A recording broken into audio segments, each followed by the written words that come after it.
Welcome, Autobots and Decepticons. My name is Matthew Flynn, the Gladiator of Chaos, and I am joined by Troy Pacelli, also known as the Carton the Klingon Cleric, and Netta from Netta's Network. Welcome. Hello, good morning. Good morning. Okay, so today we're only doing the first half of Season 3, but we are also sandwiching in the second live-action movie, Alien Swarm. We're going to sandwich that in before the actual season itself, because that's where it takes place on the timeline. And sandwiching it in, that does seem to be exactly the way to put it. I brought receipts. Yeah, this is something to talk about. Let me tell you. So, should we just launch right into it? Because I got things to say. Yep. I think Cartoon Network should stick to cartoons or change its name. That's what I'm saying. Okay. Yeah. I mean, as much as, and I said this at the time, I'm going to say it again. I loved Lee Majors in the previous live action attempt. And again, I'm saying attempt, but I did not care for this live action attempt at all. Again, though, I will say that I was pleased with their casting of Barry Corbin as Grandpa Max. Though he's not Lee Majors, definitely I felt got the right flavor. I thought it was a good casting. I thought he sounded significantly like what I expected, Grandpa Max to sound like. Yeah. Looked the part pretty well. Was not used to seeing Barry Corbin with long gray hair, though. That was a little bit jarring, but well cast. Don't know who the actor was who played Kevin, but he was also incredibly well cast. Yeah, he did look like him. He not only looked like him, I swear he sounded exactly like him. He had the voice down. He had the mannerisms down. He was perfect. Now, see, where you liked the casting of Grandpa, I would prefer to see Lee Majors again. Well, I would too. It's like, I liken it to Bewitched. She started off with Darren. one Darren, and then all of a sudden there's a new Darren. It's like, what happened there? It's like it didn't work for me. It's like, if you're going to do a movie and then do like a sequel or do another one, have the same actors. Yeah, as much as I did like those castings, though, I was not at all happy with Gwen. She was very wooden, didn't look the role. Not pleased about that. And when you go live action, okay, and real world physics are in play, pointless backflips look really clumsy and stupid. Okay. And that's the first thing she does. She does a bunch of backflips for absolutely zero reason. She was not trying to dodge anything. She was just doing it. And the timing was off and it just looked stupid. Yeah. And I'm pretty sure Gwen knows karate, so they could have at least had that somewhere in the film. Exactly. But that's the other downside of live action is it was very clear to me, I think far more so than in previous live action attempt, was that they were purposely avoiding doing certain things because it wasn't in the budget, okay, for one thing, Kevin is at the very beginning. He's meeting up with his buddy, his contact, for buying some alien tech. That's they're drug deal. I mean, alien tech. Exactly. And it was that's the framing device. And if this had been any other, mainline story for Ben 10, he would have been that rat character, the alien. Yeah, exactly. I did actually put that in my notes because that guy he meets at the beginning, he does kind of act a little bit like Ex- Arjit. I have a feeling that guy probably was meant to be Arjit, but then because Arjit kind of looks like a rat or right. a hedgehog looking thing, maybe they couldn't actually make the costume or have afford to use the CGI to make him look like that. So Again, where they just went, okay, just make him human and just have him fill the same role. exactly my point. You know, spot on. You know, um, but yeah, but I'll tell you what, Kevin's car. It was pretty cool to Yeah, see it in live action. That was yeah. kind of Yeah. cool. I'm pretty sure it was just a I was gonna say not an Audi, a Camaro. I think it's like just like a Camaro painted green and black, or at least Yeah, it looks like a Camaro to me. but I even liked, you know, the turbo boost and everything. It's like they kind of thought this through. Yeah. Hold on one second, guys. Good morning, Melissa. How are you doing today? Oh, hey, Melissa No. Harris, how you doing? Good morning. But let's see, where was I? Talk about the car. The car. Yeah, the car was awesome. I also liked this is again, I feel like it's a function of the live action thing. The return of the local town folks as plumbers, you know, the techie hideout, Yeah. and all that. But still, the fact that there's no analog in the cartoon, a bit jarring. You know, it's like, Yeah. these are actually good things. Why are they not in the cartoon? You know? Yeah, because this somewhere through this movie they make mention of a like plumbers' bases all over the world, which I don't Right. think any previous show ever mentioned. We only knew about plumbers' bases throughout America. And you know, I got some really mixed feelings about what's her name? Elena? Was that her name? Elena? Yeah, Elena. You know, she's like a retcon insert character. You know, this whole idea of Ben's first love. It's like, Yeah, that no. was strange. There was like mixed messaging there because Ben mentioned that he knew her when he was 13, and then later Gwen mentions about her being his first crush, which Right. I'm pretty sure the original series established that Kai was Ben's first crush, not Elena. Exactly. Unless Exactly my Ben point. met Elena before the original series, maybe. And because Ben doesn't say he met her when he was 13, but rather he knew her when he was 13.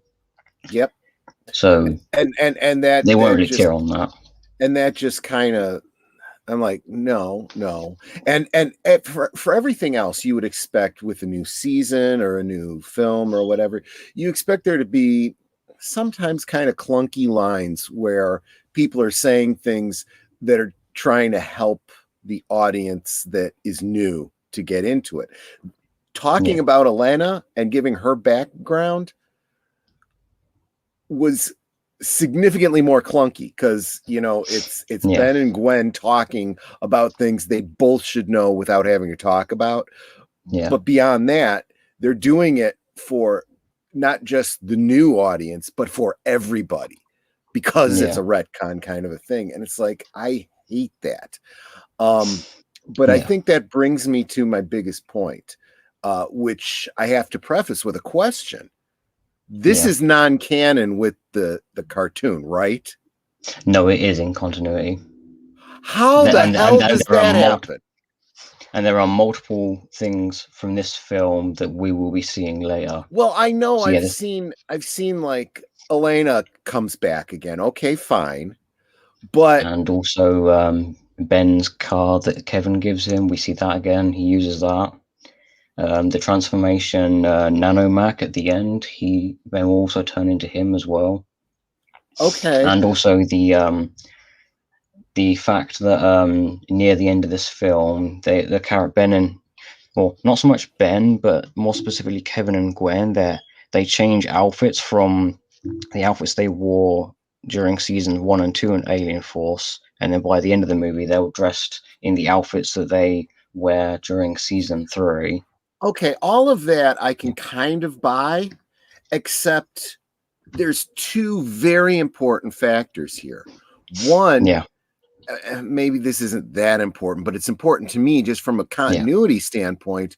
Kevin's car, I yeah, mean, unless we watch this out of order, he's very all the rest of the first half of the season that we've watched so far. Kevin's car is just fine, and Max doesn't have one. yeah, So it hasn't happened yet, apparently. And the other problem is, and I this is I think has less to do with the movie. I don't point the finger at the movie for this. It's probably more a problem we'll get into a little bit with the cartoon. It's the characterization of Ben. yeah, In the cartoon, he is very much that heroic character, right? That I mean, I'd even almost say humble, especially at towards the end when uh, Max is like, okay, I think you should think about taking over. I think it's time for me to retire, and that is not what I see going into the cartoon. I don't see any of that. yeah. We have a complete regression of his character. He is not ready to take over in any way, shape, or form. He's totally obnoxious. Yeah, he becomes incredibly obnoxious. And it's like, why is he regressing back to very, very first season of Ben 10 when he was immature and acting like a 10-year-old?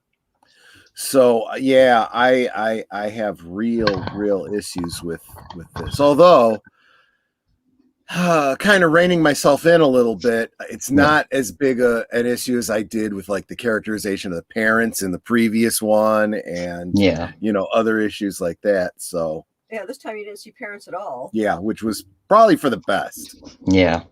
Actually, I'm pretty sure we'll never see the parents again, unless I'm mistaken somewhere. But well, as long as the show is called Alien Force, which means they spend most of their time in outer space, that's probably a good thing.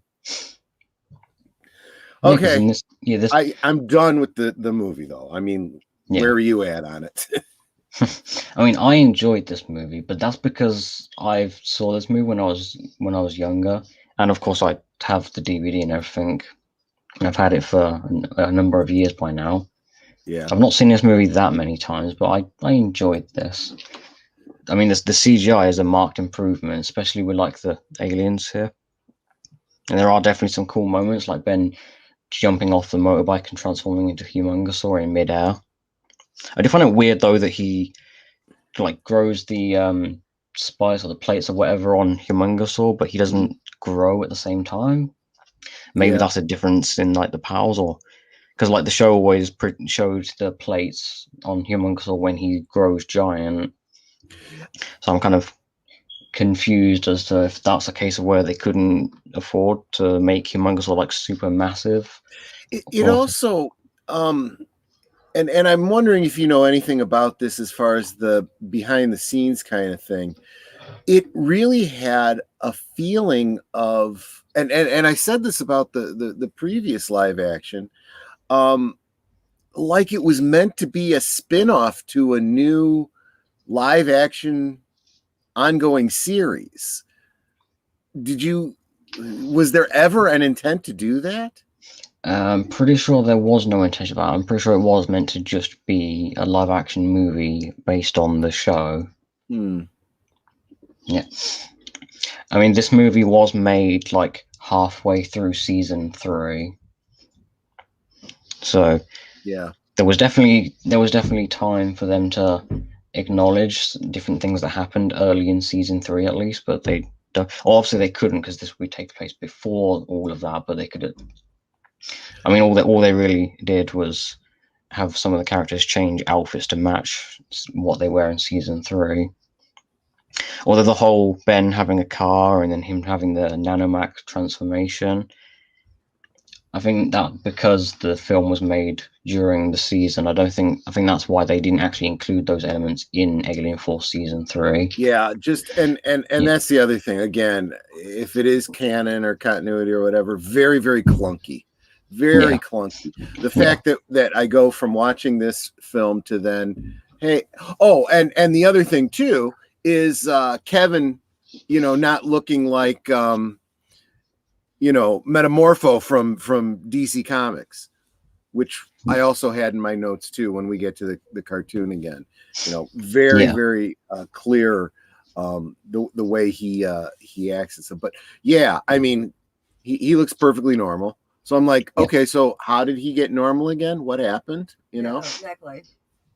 Yeah. Yeah, the cartoons they explain it away, but yes, they don't. That would have been an easy thing to do too. I think if this movie was made before Season 3 went into production, then maybe the things in this would have been actually in Season 3. Yeah. Because how it stands now, instead they implemented some of these elements into Ultimate Alien, because that came right after Season 3 of Alien Force. So by that point, they had the time to include the elements that were added in this movie. Gotcha. Yeah. But, there we go. Okay, thank you. Well, I'm glad I was able to get all of that out, and now I can just. Okay. Yeah. Oh, and Nanomac is actually voiced by director Alex Winter. Oh, okay. So this is the second time he's guest voiced a character in his own movie that he's directing. Yeah. Well, cheap labor. Yeah. He doesn't have to pay himself. Yeah, that is a good point. Actually, what do you think of Alex Winter's directing ability? Since actually, these are the only two films he's directed that you've watched, isn't it? Yeah. Actually, would you call this qualifying enough to judge his directing style? I was just going to say, I think it's very difficult to judge a director based on this because there are other aspects of filmmaking that go into something like this that, even though it's meant to be a feature film, it's still an after school TV movie, is how it feels. The kind of low budget, acting's kind of clunky. Maybe I could say the director did a decent job as far as what he had to work with. Okay. But yeah, I don't think it's a good showcase for him as a director. It's hard for me to say.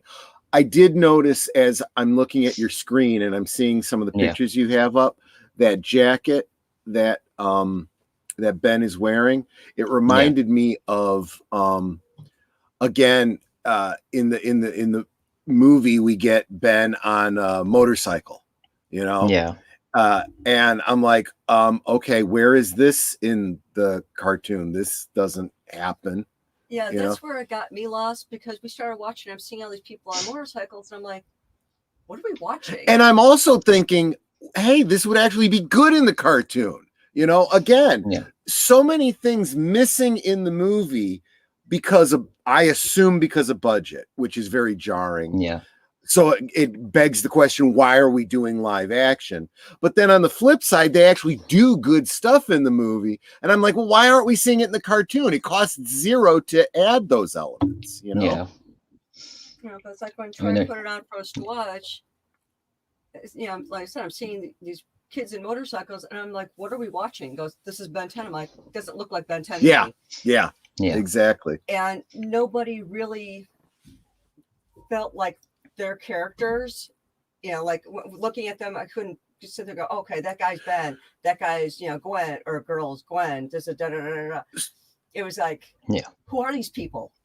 I didn't have any clue until. And also, this movie didn't have a proper opening; it just sort of started. True. Exactly. True.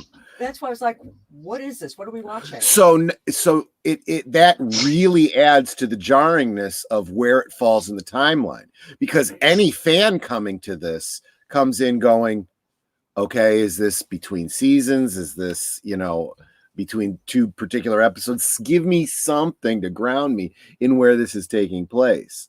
Although, if I was a long-term fan, I'd be doing the same thing, thinking the same thing I did with the other live action movie. Okay, this isn't really, Ben 10. This is an alternate universe thing. I don't have to worry about it, Yeah. But anyway, yeah. So, okay, I'm good. Yeah, if you leave your audience wondering what they're watching, then you didn't do a good That's job. that's a bad sign. Yeah. Yeah.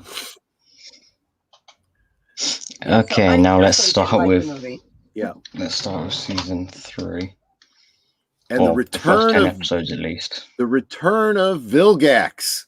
This guy dies more times than South Park Kenny. Have you ever watched South Park, dear? No. I just know all the memes. Yeah.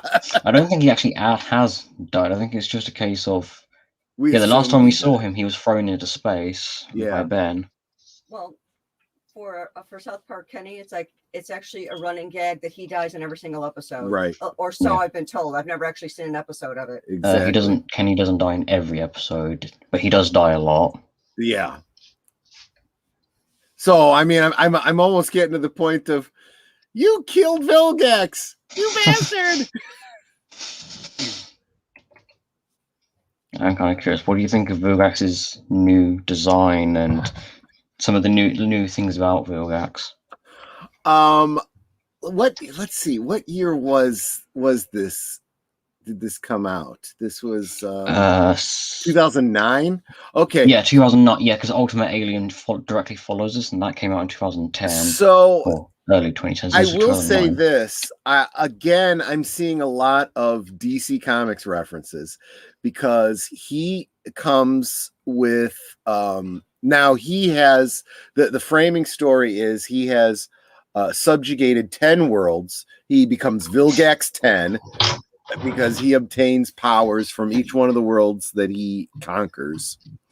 Not from the planet wars themselves, the greatest heroes of those worlds. Right, exactly. And he is defeated in single combat. So it's like he has, he's omnitrixing himself, so to speak.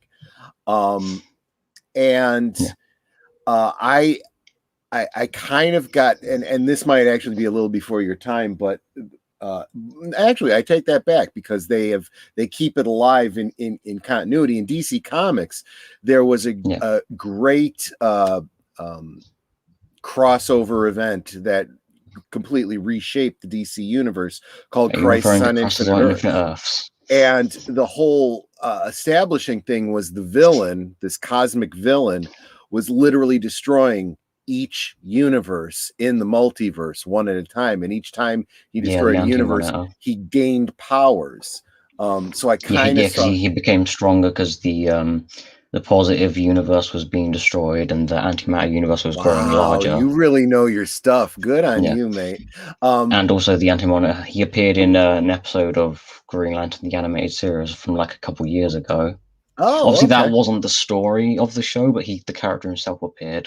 Cool. So I kind of saw Vilgax, in that regard, but he also kind of has an element of another DC Comics big bad. Darkseid. Yeah, because you mentioned before about Vilgax being Darkseid, or similar to Darkseid. Yeah, he fires his laser beam eyes or whatever, and it was just like the Omega beams from Darkseid, because they kind of can like turn and move. They're not just line of. The Omega beams can also split into like two different beams, like one from each eye. Right.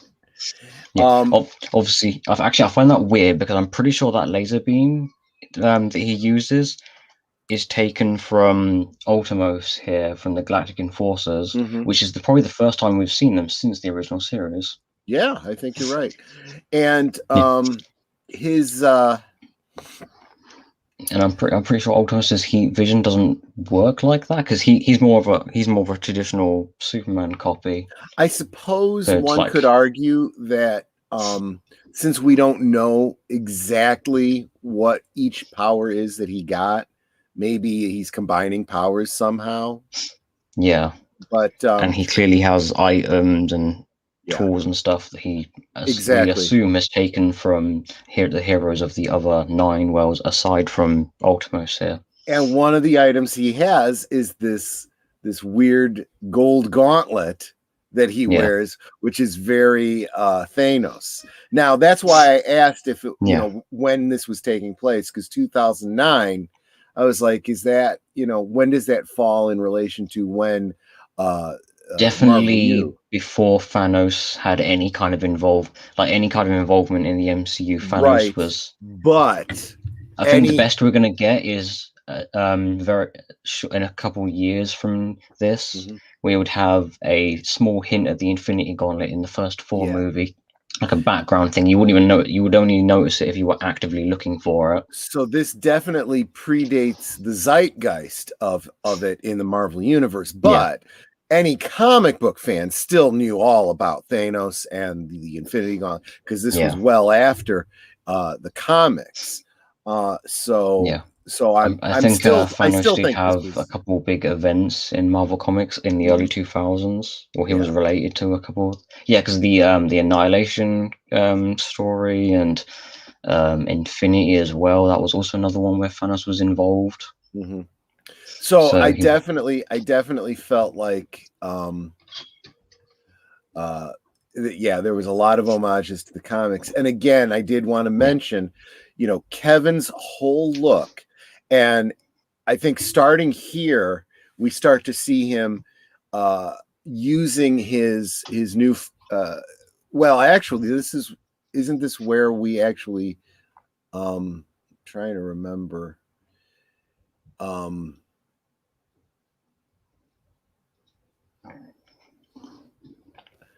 this is the episode where Kevin becomes because they're messing around with the Omnitrix, he becomes metamorpho, basically. And it's not until several episodes later where we see that he's not just a patchwork of elements, but he can change like his hands into you know, a maze. I mean, this episode, that. This first 2-parter is basically a reintroduction of Vilgax, and then a showcase of all the changes that have happened to Vilgax, and also kind of a minor showcase of the changes to Kevin as well. Obviously, on a minor level than with Vilgax. And there's no like history or whatever you want to call it of how he can now change his hands into different things. Well, he discovers that in the episode. He's not aware he could do that. He just like suddenly did it, and then he was like surprised that he could do that. Yeah, which I guess isn't terrible. It does kind of naturally flow better than like some of the stuff in the movies. I do also want to point out that this like first part here where Vilgax is fighting the Galactic Enforcers. I know some people will probably go to the viewpoint of like, oh, that there's a version of Superman being like shown in a negative light, but Ultimos is still himself. He's been defeated by someone stronger than him. Yeah.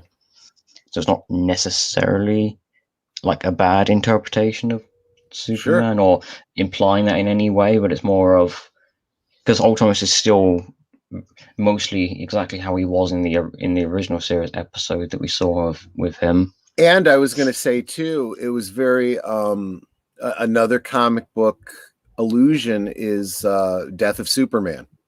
Yeah, you know, I'm pretty sure I have that comic in trade paperback over on the bookcase. Yeah, I have it in trade, and I actually have the original comics too.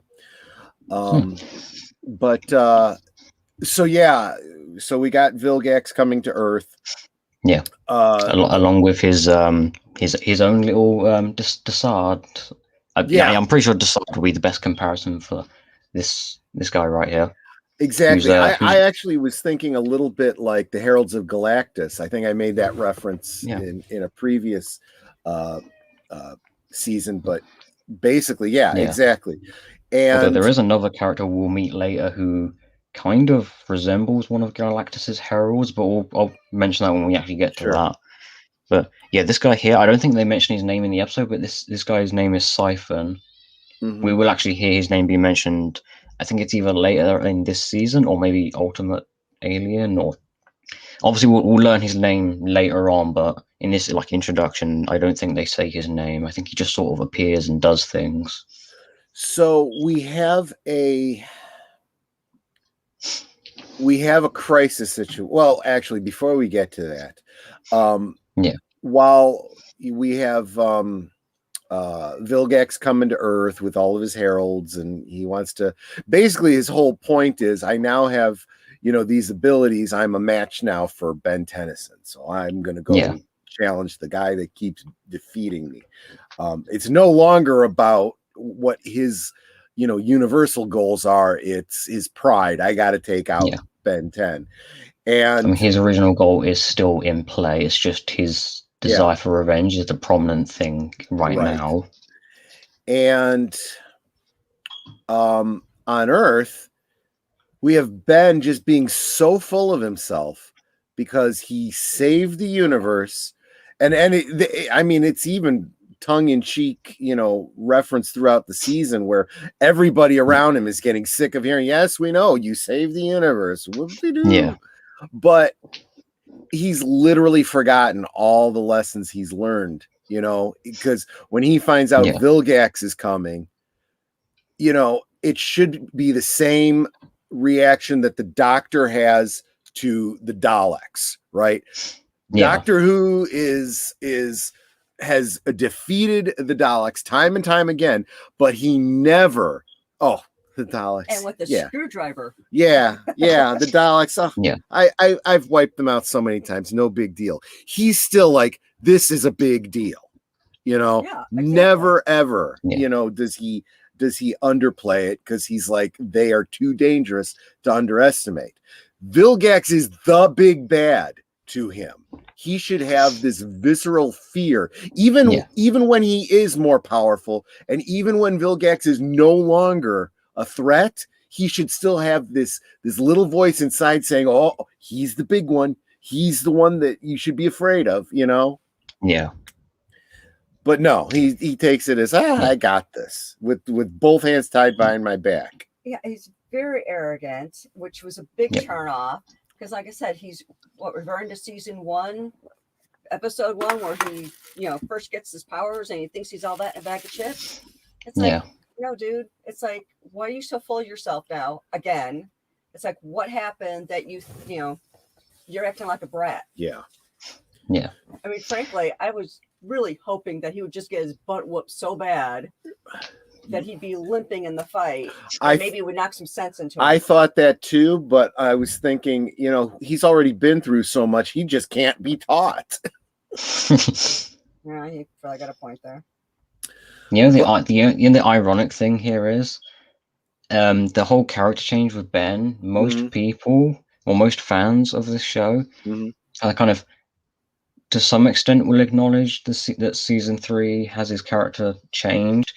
But most people will overlook that and immediately point to Ultimate Alien as the part where as like the difference in his personality. Oh, it gets worse? No, as in everyone. That's how everyone views it. As the Ultimate Alien is where he's like this.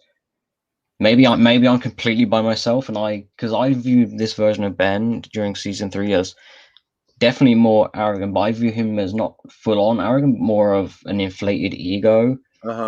Especially since I have the context of Ultimate Alien, where he isn't quite as arrogant in that show, but for some reason everyone else will point at that show as being him where his personality or character was ruined, that sort of thing.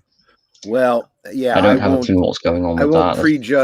I won't prejudge that though, but I'm seeing it right now, real time. This kind of bothers me. And it doesn't really get better.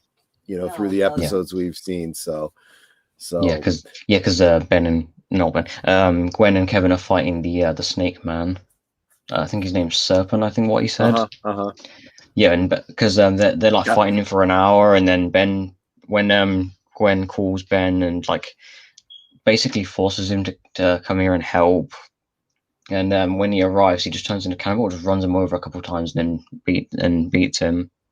Yeah. And I got to admit, he's like, what the hell? That took us like an hour to like struggle against him, and you just show up and beat him like in like what 2 seconds flat. and that was kind of, it was funny. It really was. What did you want me to call you? How about I just call you Roadkill? Yeah, I mean, I didn't find that too bad, especially since Cannabolt's an alien Ben has transformed into and like has been for a very long time. So he obviously understands how a Cannonbolt works and wouldn't have a problem. Right. Like it's an alien he's familiar with and understands on like a deeper level. Although most of his aliens he probably understands. Obviously all that understanding of the different aliens will get deeper and deeper the more he has access to them and everything. You also made me think of something. The fact that Kevin and Gwen were fighting this guy for so long, and Ben comes along and just takes him out. I suppose I could kind of see it with Kevin a little bit, but that totally nerfs Gwen. Gwen's power set is very up and down, and it kind of doesn't make a lot of sense. You know, I wish they'd be a little bit more consistent about that. Yeah. And also, like I said last time when we were talking about season 2, and at the end, from this point on, the Omnitrix is now going to turn Ben into whatever, like completely random alien one instead of the one he picks. Obviously, this particular season, obviously each season there'll be a different reason as to why he's turning him into, why he's mistransforming, but for like this right now, it's because they tried hacking the Omnitrix. Yeah, I was going to say you can, and then it blows up, mutates Kevin, and causes the Omnitrix to stop working properly. Yeah, you could justify a lot of quirkiness because of their effing with it. That is the problem. So let's go ahead and jump into that. This is a major framing device for not only this episode but for the whole season, because Kevin and Ben decide they're going to F around with the Omnitrix, try to unlock it. More power, right? And as they do it, it goes wonky and blows up, turns Kevin into Metamorpho, and leaves Ben with the aliens have gotten out, and he's got to go and collect them again. Now, that also raises a few questions. Why those particular ones got out and not like all 10 million of them or whatever it is? Oh, maybe those ones were like closest to the quote unquote surface. Well, you could say that they were the 10 that he had access to at the time, so they were in queue or whatever. But I'm not entirely certain that accurately was the 10 that were in the queue. Maybe, I don't know. But the thing that kind of bothers me a bit, and it's probably a minor thing and no one probably even really thinks about it. If you look at Kevin in his new form, all he's wearing is his underwear. I mean, I know they do that so they could show his like wooden legs and all that, but it's like this guy's walking around all the time in just his underwear. I don't know. I think that Gwen probably has noticed that and thinks about it a bit. I have no idea why they chose to have like just underwear in that form. Well, again, unless that was the underwear he was wearing when he mutated, and for some reason they weren't destroyed. I suspect again that somebody over there was a Metamorpho fan and was just going with making him look like Metamorpho. Yeah, well, like I said, I think even though so they can actually show those legs are wooden and all that, to show all the different aspects of what he's turned into. But it's just like, okay, the guy could be wearing pants at least. Which he does. I mean, I suppose you could even argue that once he starts getting into a fight, those clothes get torn off, and you're lucky he's wearing underwear. It's PG, sweetie. I mean, he's got wooden Kevin's legs. What else could be wooden?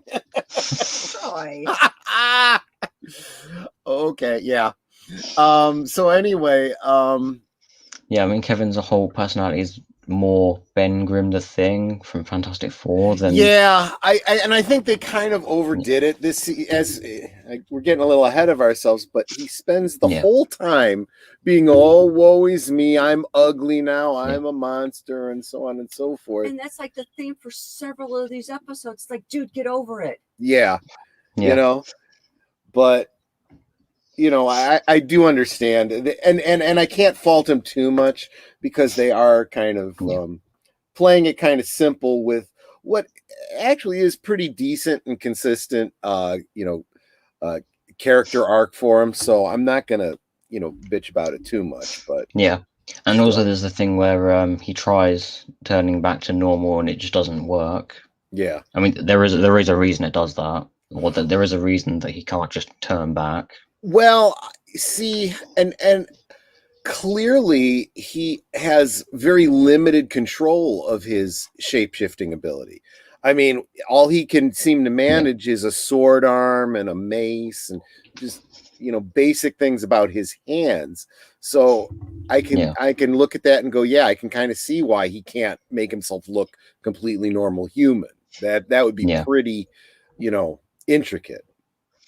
Yeah, I mean, the reason he can't turn back, we will get that answer later in the end of the season. Oh, okay. I won't actually spoil any details, but I'll say there is like an actual concrete reason. It's not just a mystery just for the sake of it. Yeah, I've said that about many other aspects of Ben 10, where sometimes you're like, oh, okay, they're just not going to bother explaining this, and it comes up and they clear up a plot thread, and I'm like, oh, well, that's nice. And then they give you more questions and answers. Well, yeah, sometimes, but it's a crapshoot whether or not it was something planned that has a payoff later, or if it's just whatever. This is the story we wanted to tell now, so live with it. And also the one big moment of the episode that when it aired, me and my friends were talking about after we watched the episode, and that's when Ben fights Vilgax. Vilgax just straight up destroys Chromastone, and for a brief moment everyone assumes Ben's dead, and then obviously the pieces reform and he then becomes Diamond Head again, which does on some level make sense because Chromastone and Diamond Head are from the same planet, so they're not exactly the same species, but they are kind of similar. They do have similar, I suppose you could consider them genetic offshoots of each other. I would imagine similar to Vulcans and Romulans, how they're basically the same species, but there are differences. Yeah. And I also like the part where Ben then defeats Vilgax as Diamond Head, which does make sense considering Diamond Head's an alien Ben has, as he points out, has a lot of experience with. Yep. And we also get Max's group of young plumbers that he's training. I'd also find it funny that when Grandpa Max has everyone else in the rust bucket, you just hear Manny just calling shotgun multiple times. I'm sorry, I'm having some sound issues here. Hold on a second. Okay. Okay, sorry about that. Yeah.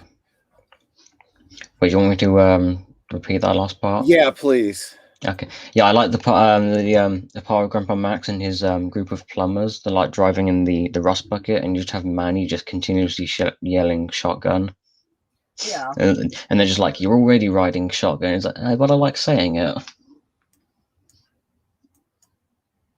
Yeah.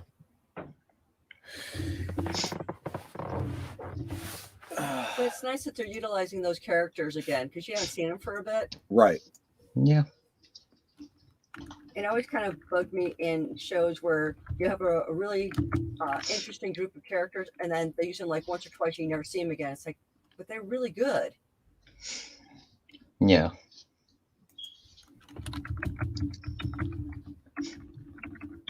Okay, is that everything for this opening two-parter? Yeah, I think so. Yeah. So I'm going to assume every time there's a two-parter, you've just been watching it as one big episode. Right. Yeah.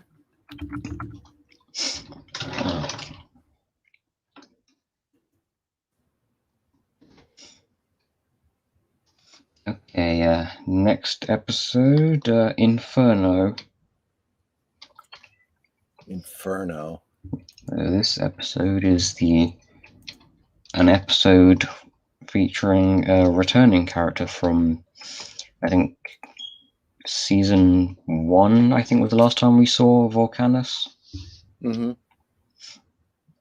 I'm pretty sure we didn't see him in season 2, so yeah, I think it is Alien Force season 1 was the last time. And he has chosen to drop a bomb into the center of the Earth or something like that, make the Earth super warm. And there was also something he mentioned about legally, like signing some kind of paperwork so that he can do this.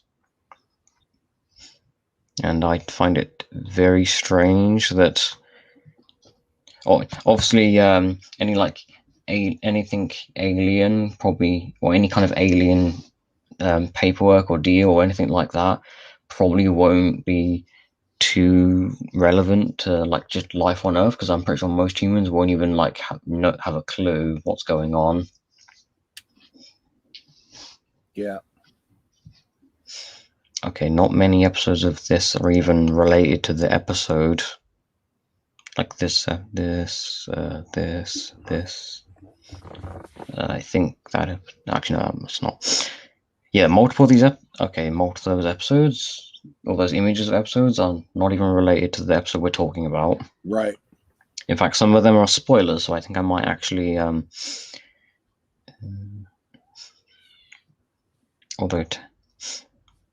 no, actually, technically on the screen right now, there's only one spoiler, and then the others are all mixture of episodes or just random images.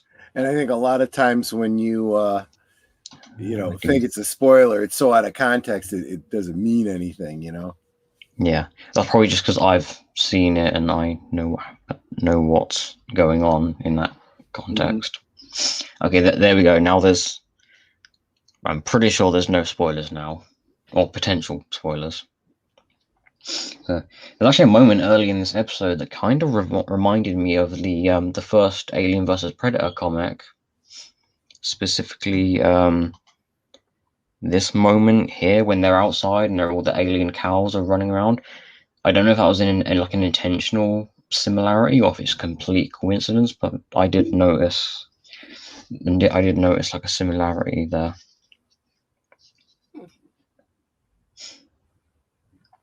I'm curious, how much do you have to say on this episode? Not a lot. I mean, I felt like it was not terribly connected to the rest of the season. It was just an episode, Yeah. Yeah, same here. It's just kind of like, okay, it's there. Yeah. Well, the one thing I completely forgot about, with Kevin's new appearance, it's once again where he's got like a Frankenstein's monster type appearance, which is ironic because I'm pretty sure you just recently did a rewatch of a Frankenstein movie. Yeah, that's right. Yeah, and actually, and very much in that particular one, Mary Shelley's Frankenstein, you have Robert De Niro playing the creature, and he's got that very patchwork type of face, the big scars going across, the two eyes are different. So yeah.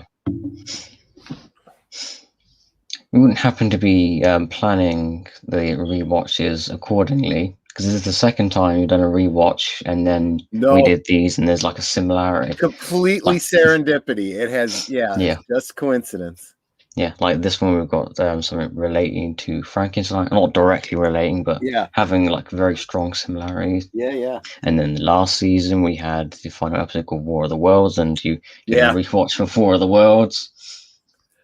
Yeah, no, it's well, I think that might just be more the fact that Ben 10 seems to be so scattervolley that Yeah. there's a good chance that something is going to match up with some other geeky thing that we're doing because Yeah. they tend to be inspired by so many things. And as Yeah. far as my rewatches are concerned, we have over 1,000 movies, and I'm going alphabetically through. Yeah. So I'm in the A's. Yeah. She's literally going in alphabetical order. So like this past month when her rewatches of Alienation and Alien just happened to fall within the month that Al was doing Yeah, his alien things. What was it? The Martians. Martian Madness or something. Yeah, it was like Martians Attack. It just lined up perfectly. It was just chance, but yeah. So there you go. You don't happen to be doing a rewatch of any Lovecraft, H.P. Lovecraft movie, would you? Or in any recent weeks or months? Gosh, I hadn't, but I had been very much thinking about Lovecraft because of what I've been doing with the Universal Monsters group. Because I did want to draw inspiration from there, but no, I'm not, and that could partly be because there aren't many good Lovecraftian films. I would love a color. The only one I know about is Dagon, which ironically enough isn't even based on the Dagon book. It's based on Shadow over Innsmouth. But even that is not. I mean, I would like there to be a true Innsmouth. That one was that film. As much as I liked it, was very much subject to filming locations and other limitations that they were operating under. I think honestly the best one that I've seen is the most recent one with Color Out of Space. Is that Color Out of Space? Yeah, with I just remember there were two others, Reanimator and From Beyond. Yeah, those are also Lovecraft-based movies. Yeah, again, not the best interpretations. Color Out of Space really was the best one that I've seen so far. And I've heard that it's meant to be a portion of a larger Lovecraft thing, so we'll see what happens with that. Yeah. At least we can count on the creators acknowledging Lovecraft being racist every single time. Yeah. Because apparently no one knows that. Or apparently it makes you I don't know, special, or I don't know, apparently you're stunning and brave for calling out Lovecraft well, for the not only 15th that, time. But again, it shows your limited understanding of history. It's not like Lovecraft was peculiar in his racism at the time. He literally was a product of his time. Learn your effing history, people. Yep. Anyway, I think we got way off base here. Yeah. So we also do meet this. I have no idea what he actually is. He's just some very strange alien, and he kind of looks rat-like. Yeah, I don't know. Yeah. Not 100% sure what he is exactly. He's definitely slightly nuts, because he's like collecting all kinds of explosives from all different time periods in this one hole. Which is not wise. No. Just one unstable one, and there goes everything. Yep. Especially since later in the episode, or later at the end of the episode, he plants timers on pretty much all of it. He puts a timer on basically every crate there. Well, all the ones he can get to, at least. Yep. Yeah, I mean, I don't really have much to say on this one either. There are definitely a case where a few of these episodes are very much just standard episode or standard sci-fi fare. Yep. With some variations here and there, but mostly standard. I would almost call them filler episodes. Yeah, they do kind of fill up. I think the next, I think there's pretty much only one episode I can think of in this first half of the season that in any way relates to the later half of the season and what will happen at the end. Because the overall story for the season is mostly contained within the first and final episode, and like maybe one or two during the middle, and then everything else is just sort of stuff happens. Sure. Okay, so next episode, Fool's Gold. Oh my gosh, this episode. And then it goes downhill from there. Oh, for crying out loud. This is the grossest episode I have ever seen. It was what was it you said? Who wrote this? A 12-year-old? I mean, it was just oh my gosh. All the potty humor. I mean, yeah. And of course, you know, Kevin has to get all the puns in. He's all about the puns. Yeah. It's just oh my gosh. Yeah.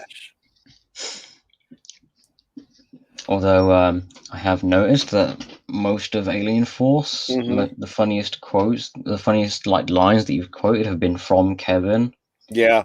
So he has been like one of the funnier absolutely characters. This is nothing against Kevin. It was just the writing of this particular episode. In fact, what I do find, and I didn't write I should have made a note because I can't remember. There was one episode where he says something that makes him sound really stupid, but he also in the very same episode said something very clever. He is a very smart guy, and I almost feel like sometimes he's affecting juvenile stupidity. I don't know. It's very inconsistent, but anyway. Yeah, with this one I got one of those Twilight Zone vibes because one of the little critters went missing. Yeah. And it's like and a Twilight Zone episode like this. Yeah. And you have the mayor who's holding him and giving him food so he'll poop out gold for him. And that's and make him rich. That's where the whole premise for this starts out. The whole premise is about aliens that eat and poop gold. Popcorn. Yep, they come here for spring break, eat a bunch of popcorn, and then poop a whole bunch of gold. Because they mentioned that this town's economy is basically based on these aliens coming to Earth every 17 years. Yeah, but they don't explain why it's every 17 years. I'm not really sure. I mean, all I know is that they mention about the aliens come to Earth for spring break. Unless the aliens, their version of spring break is every 17 years. Okay, that makes sense. Or maybe there's some other reason. I have no idea. Maybe they're just making it different because they're aliens. And so, this whole idea of okay, so popcorn, right? Popcorn's the big thing, and so of course, the more they talked about popcorn, the more I wanted popcorn. So I went and made myself some popcorn, and I said to Netter, I'm like, I'm gonna make some gold. She's like, oh no, you're not. You are not. Yeah, no, I can verify popcorn does not turn into gold in the human digestive system. That's for sure. Yeah. So again, here's the worms would call it gold. Yeah, exactly. I was just saying in the last one how it's scatter volley. They draw from so many different things. If I was doing a Gremlins rewatch in the very near future, you could see a bit of a link up because this episode is very much derived.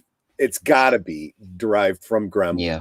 It has to do with the creatures running amok in this town and so on and so forth. What they can eat and what that'll do to them and all that kind of stuff. But yeah, it's I can't even wrap my brain around how the biology of these creatures could possibly work. It's just ridiculous. It's like every time they'd add a new layer to it, it's like, are you kidding me? Yeah. I mean, I can no longer suspend my disbelief anymore. Yeah. I mean, I don't think they even established whether it was just popcorn that they poop out gold. Yes. I mean, also they set up the eating meat reverts them to their like primal form or whatever they called it. Right. I forget what his name is. The one that was missing his friend. He said, Yeah, because the mayor give gold. Yeah.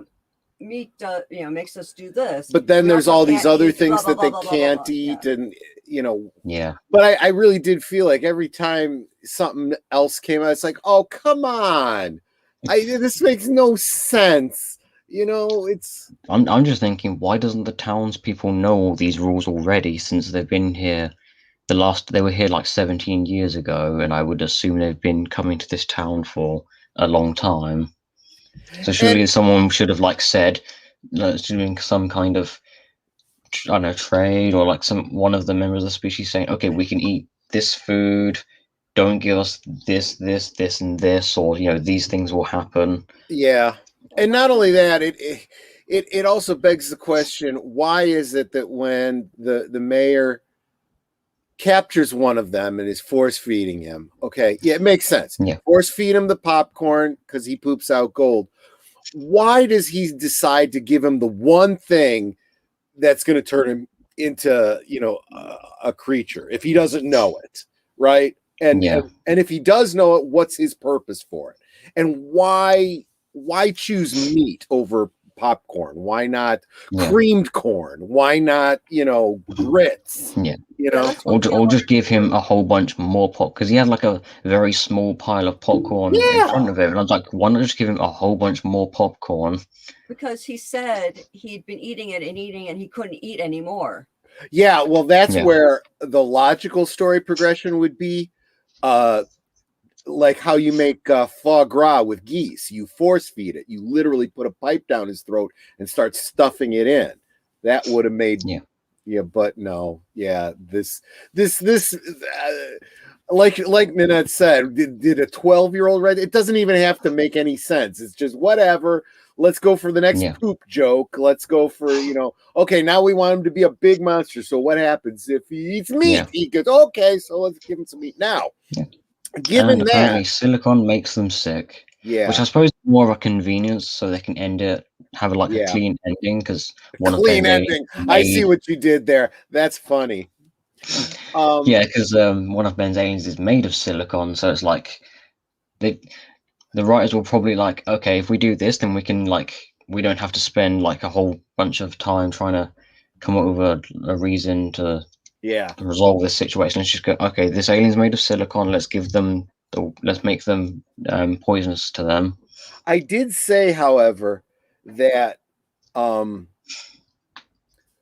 the mayor gives the alien the meat, and when we do find out what happens, I'm like, okay, that actually makes sense. If I was, one of these aliens and I'm being held captive, okay, I think it would be good for me to eat meat, because now I could, Hulk out and, kick this guy's ass, Yeah. I mean, even in that instance, they keep adding rules. I think they mention about if he stays in that form, or if he continues to eat, then he'll stay in that form, and he'll just. I think they even said something about him eating enough energy or something like that, and then duplicating himself, and then continuously duplicating himself or something. Those babies would go and eating, and they would give birth. And then what happens? Mars used to be called the popcorn planet. I'm like, oh, come on, get out! That's the most ridiculous thing I've ever heard. Yeah, I had some really serious problems with this. Like I said, a 12-year-old read this. And then, of course, going back to when they first find the popcorn on the street, and Kevin's like, and he's like, it looks like poop. And Nanette and I had just said that too. We're like, oh, looks like poop. And then one actually has to tell Kevin, don't eat it. Yeah, don't Kevin, don't do it. Don't do it. And he bites it, because that is, gold is a soft metal. You got to bite it to see if it's. You could dig your fingernail into it too, dude. You need a little bit more force than that, but I did find that rather disgusting. I mean, that's just, and the whole thing, it just goes downhill from there. And yeah, I mean, the idea of Ben turning into Echo just to get eaten so that he'll get sick and throw up. And then immediately revert back to, I would assume, his normal form or his present form, whatever they... From a scientific point of view, that's the one thing that actually kind of made some sense, right? If you poison someone, like giving them, Ipecac to vomit, you immediately stop the problem that you're having. Dude, are you hearing that feedback sound? I have no idea if that's on my end or like your end. I don't either. And the last time I tried messing around with my sound, that's when I got all the echoes. Yeah. I know the I think this has happened at least once or twice before, and then it like stopped and didn't happen again for a while. Maybe this is something on my end. I mean, we didn't have any issues last night during the rewatch, so yeah, maybe it is something on your end. But I don't see any reason that would set it off. So, actually,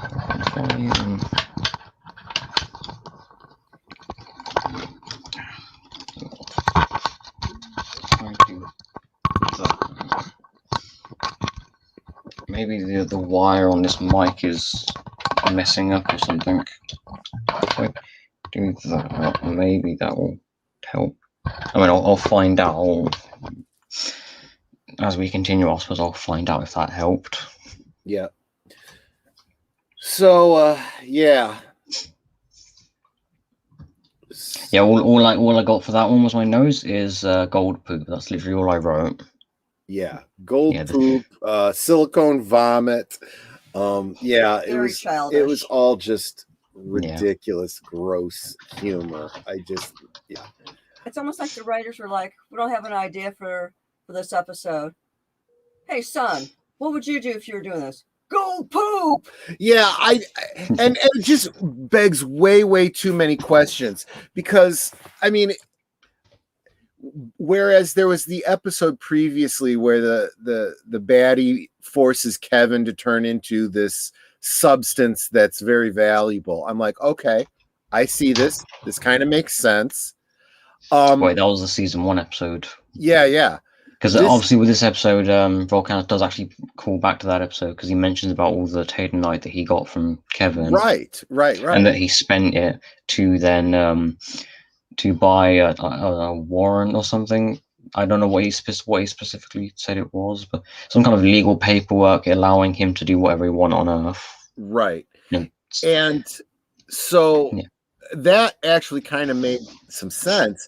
But this gold poop thing makes me wonder, well, why are these aliens not, being more exploited by other aliens? Because gold is actually useful. Even beyond its value.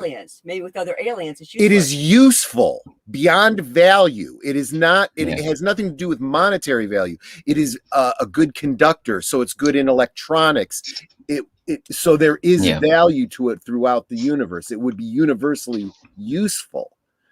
So why aren't they in business selling their poop? I mean, it's just It begged so many weird questions. Even what was it? If they ate something else, like uranium, it would do something else. It's like it was explosive. Oh no, that was uranium. They had, when he was in that primal form, he had uranium poop. Oh yeah, and Kevin, he told them not to step on it; it'll explode. And Kevin, and then basically immediately after he tells them that, Kevin accidentally steps in some, and then just bounces along from explosion to explosion as he hits some. Right. I was even finding it funny that Gwen stopped. Gwen caught him before he landed on more, and I don't know what she said to him, but I do know he said he's like, "No, I like getting exploded." Well, and not only that, but they don't even reference the fact that it's what do you call it, radioactive. I mean, there was no talk of that. Yeah. So, yeah, I don't know. I think we spent way too much time on the poop episode. Yeah, let's move on to the next episode. Simple. I'm curious what you think of this one. I'm a little surprised by the title of this. I mean, I feel like there's more reference there than I'm picking up. But yeah, I'm not sure on that. Yeah, I mean, it obviously was an anti-war thing. Making. Well, I think I certainly can make a reference in the title for I think they oversimplify war. I think that in trying to make it look ridiculous and stupid, it's like very much it undermines. There are some legitimate reasons that wars happen, and it's not that simple to put an end to it. Yeah, I'm pretty sure there have been some very dumb reasons for wars happening, but obviously it's not like as black and white as just a whole bunch of dumb reasons or a whole bunch of justified reasons. It's probably like somewhere in the middle. Yeah. But we don't have. Well, obviously we don't have like a Saturday morning cartoon, 80s cartoon vibe where literally every main character is against it and they're like all have a reason. We do actually have like Kevin, who's kind of. I don't think he actually is for war to exist, but he has more of a. He brings more of a middle ground perspective where he probably doesn't necessarily have a positive view on war, but he definitely doesn't just outright say it's he doesn't outright say there's all dumb reasons for wars to happen. He does kind of bring up some good points. Yeah. Although then there is the whole thing of when he mentions about war being in human nature, and then Ben or Gwen, I don't know who it was, mentions that that the war that they're going to isn't being fought by humans. True. I understand what Kevin meant, but it is kind of weird that but the people who are at war right now aren't even human. Right. Well, what's interesting is that he gets captured and tied up to a stake with no escape, and what saves him is a little girl going, "That's Ben 10," and she unties him, and then he transforms back to Ben. And it's like, actually, I think Gwen comes in and shields him, and then she kind of helps as well. Yeah, but it's like, okay, where's the usual saving when somebody's in trouble thing there? Right. Yeah. It just seemed off to me. And I don't know. So one thing that I did notice there's a point. I'm jumping ahead, but what ends up actually unifying them is he offends both sides, and they unify in a holy war against him personally. And as they're chasing him, firing their weapons at him, the red weapons and the blue weapons are giving off, coming together to make purple smoke. And I was like, and also they were all wearing purple outfits when they were chasing Ben. Yeah, which I thought was brilliant. And I'm like, it would slightly have been weird that they changed color very quickly. Yeah. I kind of felt like once he found out what the whole war was about. Yeah. I would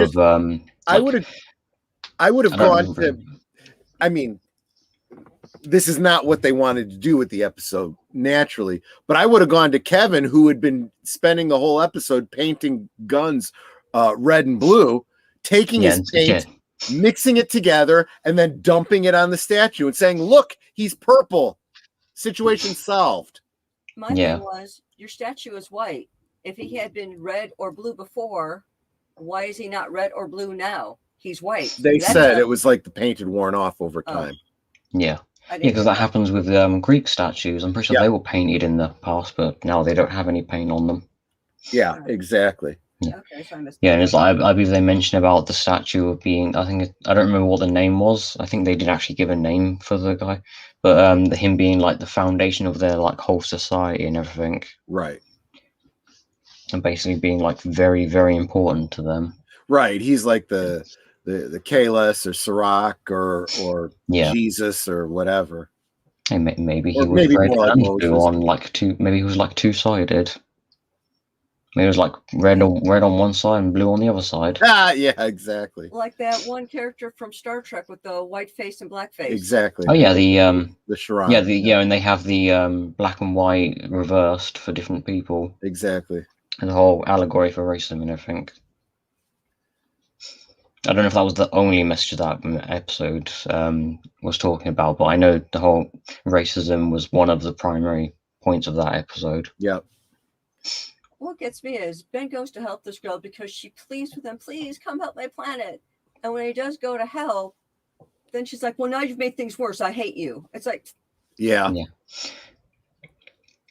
I mean, his actions did result in her living situation becoming worse. I don't know why or why she, obviously, like Ben accidentally destroying the statue and then causing the armies to unite against him. She said it was because very much like Ozymandias' plan in Watchmen. Yeah, Well, exactly. Not necessarily the movie, but the comic. You know, an alien invading and Russia and America uniting to fight said alien. It was even though there wasn't an alien involved. It was apparently her house gets destroyed, and because her house is destroyed, she's got to work two jobs in order to factory. Whatever. But you know, her problem is solved because she came across all the gems that Kevin had to leave behind. So that made me wonder, and you could tell me this actually, is this a plot thread that gets picked up again? Does she come back as a big bad later? No, this is the only episode with. Okay, because I was going to say this totally did seem like a setup for I'm going to get my revenge on Ben 10, and she comes across the gems, and she's like, now I could become a supervillain instead of now my problem is solved and I don't need to get revenge. Yeah, you know? I did like the bit before Ben accidentally destroyed the statue. When he's like trying to stop them from fighting, and he like says that he's decided to stay on this planet until he can solve this. Yeah, I do like that he there's like that moment when he like says that, although it is then followed up by him accidentally destroying the statue, and I don't know if it was intended to come off as like a joke, but maybe it was just me, but it did kind of feel like they were kind of having like a meaningful moment and then followed up with a joke. I don't know if that was like what they intended or if I'm just reading it wrong. Yeah, I don't know. I couldn't even speak to it. I think it was just a convenient plot point. Okay, I'm going to stay here as long as necessary. Oops, I destroyed your statue.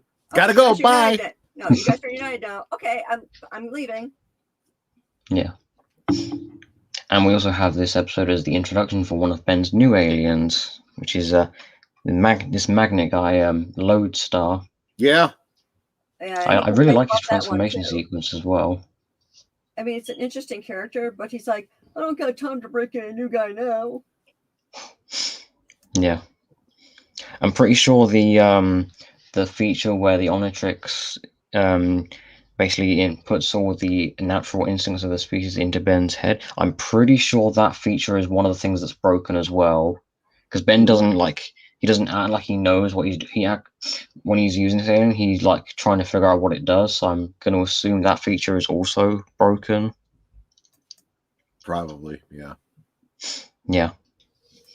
I mean, that feature will also be, for the next few seasons, that feature will also basically not be here.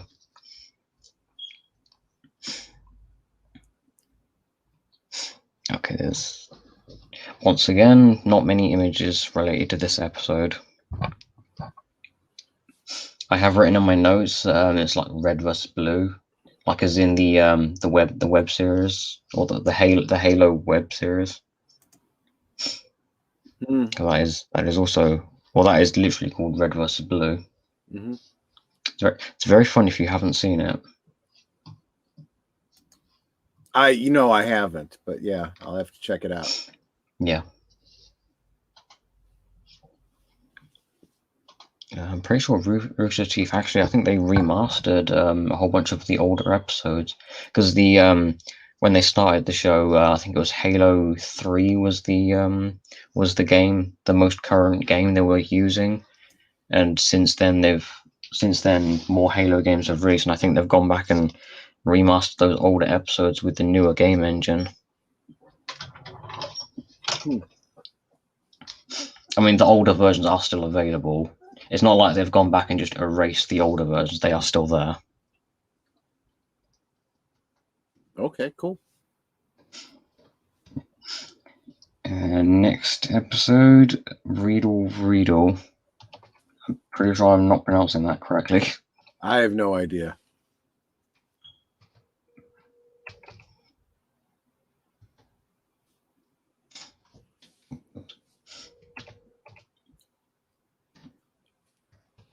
What do you think of this episode? Good episode, but what we didn't understand was the whole premise for why the what's it called? The metamorph wanted ship back. Basil. Yeah, and the thing is, he gave it away, so it's not his anymore.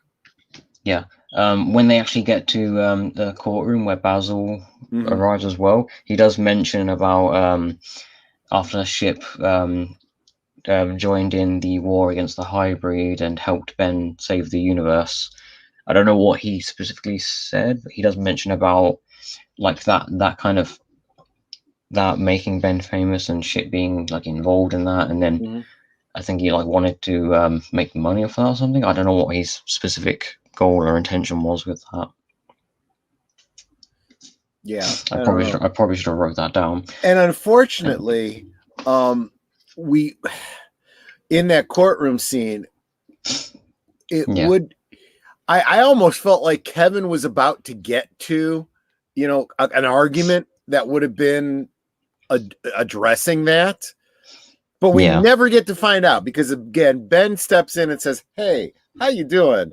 I'm Ben 10. I'm a hero. I saved the universe. You're lucky I'm here. Would you do me a favor?" It's like, you arrogant snot.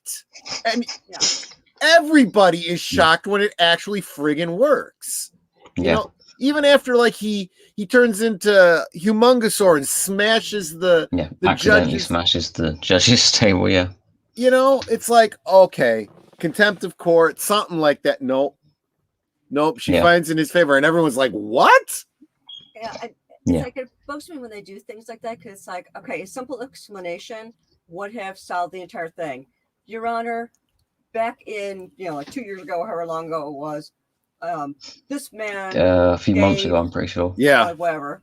This guy gave us ship as a thank you for saving his life, and now he's trying to take him back. No.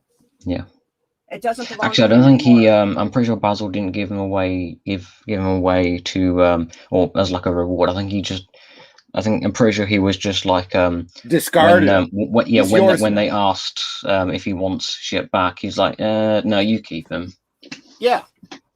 However you look at it, whether he's discarded him, literally given him away, whatever, he relinquished. And I would even, again, I think maybe this is a little too sophisticated for a storyline like this, but I think my argument in court would have been, look, I don't understand your intergalactic laws, but it just seems to stand to logical reason.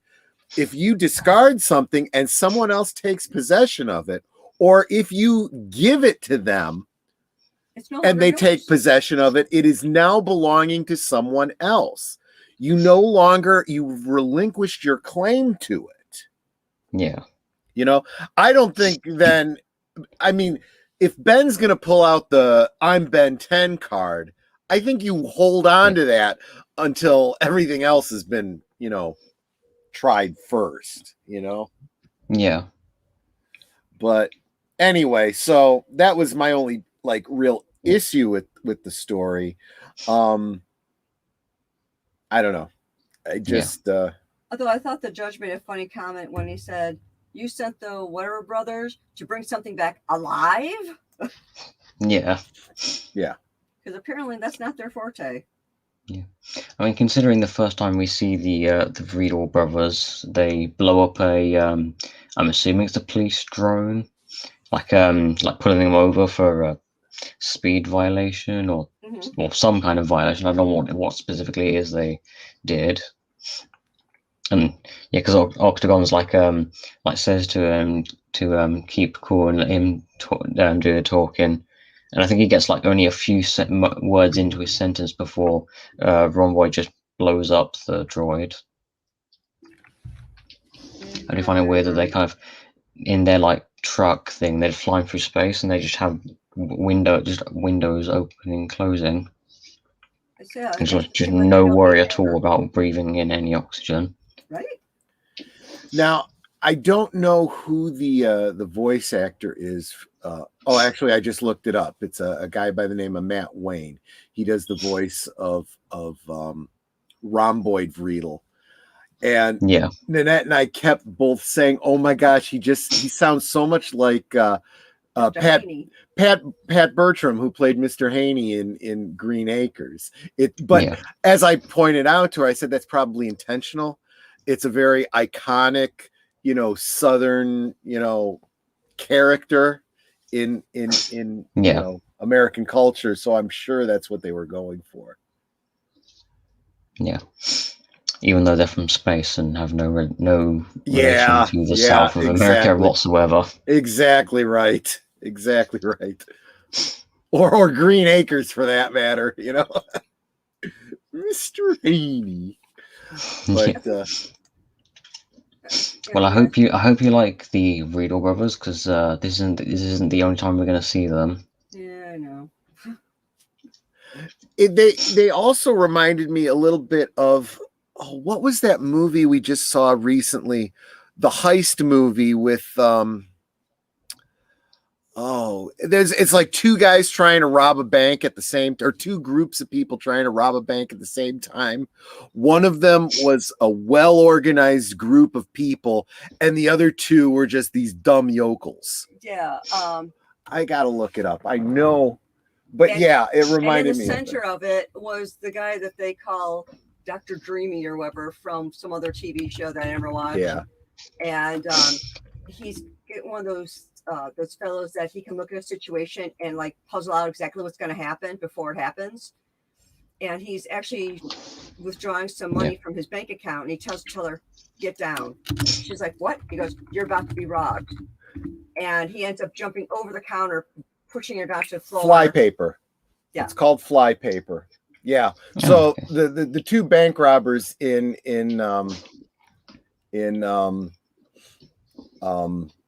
that movie, very much similar characters.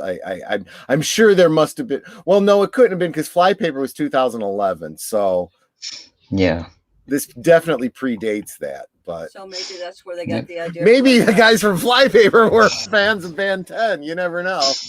Yeah. But, there was also a moment that I wasn't aware happens in this season is that ship forms around Julie and turns into like a power armor sort of look.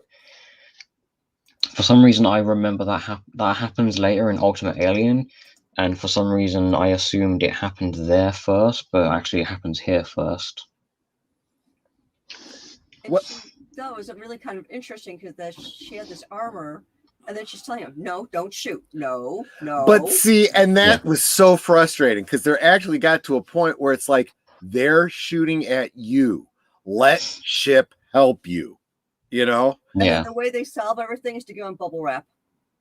And they're so enamored with the bubble wrap, pushing every little. Yeah. Well, I can understand that. The Riedel brothers are very dumb, so. Yeah. But honestly, that is like having a dog. Somebody's shooting at you. Your dog goes to attack them, and you go, "No, don't hurt them." No, you don't do that. And that wasn't a permanent solution. That was more of a distraction. Yeah. Yeah. If your dog does, defend itself and bite someone, it's a dog that'll get put down because your dog bit me. Well, yeah, but in this kind of a situation, they were attacking her. No, it's self-defense, Yeah.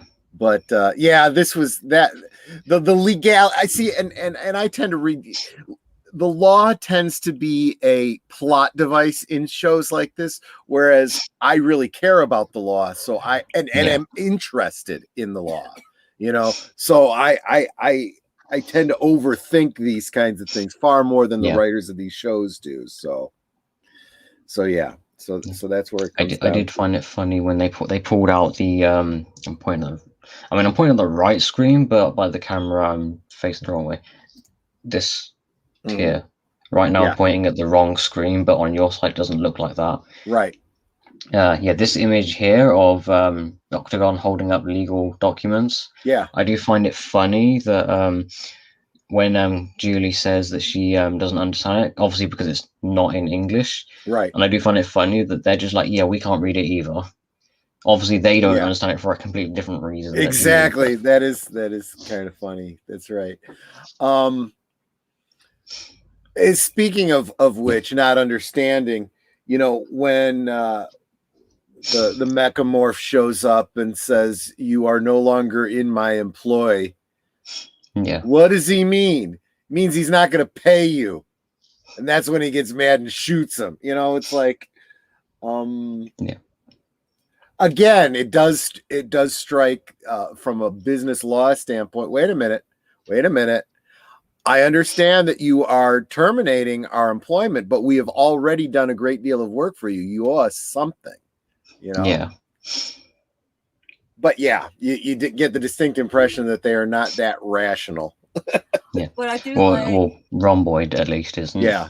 I do like how he brings himself together and then he goes, "Do you really think I was going to like reassemble while those maniacs were still here?" I actually thought that was kind of clever. That's the kind of thing that, you know, you kind of would think would be more prevalent in shows like this, right? Yeah. And they should have known that he could bring himself together, because how many times the ship made himself different parts and then brought himself together? Well, true. Yeah. And also a galvanic mechamorph is an alien that Ben has turned into before. And I'm pretty sure he has access to one of those species as well. Yes. I don't think we see him transform into one, but I'm pretty sure he still has access to a galvanic mechamorph. But if we assume that the animation was indicative of what they were seeing too, it really does look like he was gone. So it could very well be that they were unfamiliar with the weapon being used, and maybe they thought he'd been literally vaporized, you know? Yeah. Not realizing that, there, you know, there was enough of him left to still pull himself back together again. I'll be right back, guys. Okay. Okay. I do find it slightly, this might be an inconsistency, but it did kind of look like he teleported away before the blast hit him. But then later in the episode, we see him as like a, not necessarily a puddle, but him like kind of dispersed over the floor, and then he kind of reforms himself. Yeah. I don't know if that was like an inconsistency. I think it was I think it was an intentional inconsistency, because they didn't want to give themselves away by, you know, showing the puddle or whatever. They wanted it to look like he'd been destroyed. Yeah, because there is definitely a moment where there is an inconsistency in the well, not necessarily the animation, but the image itself. But that's relating to not the next episode, but the one after that. Mm-hmm. I'll actually bring up the inconsistency when we get to that episode. It is a minor thing. I'm not sure if you necessarily noticed it. No, I don't think so. Yeah, I'll bring it up, and then I'll, then you'll, after I've said what the inconsistency is, then I suppose you'll know if you noticed or not. Okay, so next episode, Single-Handed. I'm pretty sure the title is referring to two different things. Yeah, I'm still not sure how I felt about this episode, but it was an episode. So what we have here is what starts out looking pretty heinous. You know, it's something that had been it's a plot point that had been alluded to previously. It had been threatened, but we never thought we'd actually see it in Ben 10. an alien who is trying to get the Omnitrix, and the solution for getting the Omnitrix is cutting his hand off. Yeah. And the whole premise for the show is it literally starts with an alien cutting off Ben's hand to get the Omnitrix. Yeah. Or should we say cutting off his hand? Yeah. But what he actually ends up doing, and I'm not sure it's clear whether or not it was I don't know if it was the intent or not. I got the impression that the villain thought he literally was cutting off Ben's hand, when in fact what he's actually done is created a dimensional rift that places Ben's body from the wrist up in the null void. So one could literally say that he is not had his hand cut off. They are still connected. They are still joined with his hand outside of the null void in real space. Yeah. Because Ben even says he can still feel his hand. Right. Yeah. But I was making a lot of thing references from the Addams Family with the hand just walking. Yeah, exactly. Yeah. I don't know if the villain here, Sunder, I don't know if he like intended for it to be the null void, because Kevin does mention, he doesn't specifically mention which dimension the rest of Ben is in. He just mentions that one part is in a different dimension and then the other part is here. So I don't know if like Sunder specifically chose the null void or if it's just like a completely random dimension. Yeah, I don't know. Well, as soon as Ben was transported elsewhere, I took one look and said, he's in the null void. Sure enough. Yeah. Yeah. Let's see. Some inconsistencies are the fact that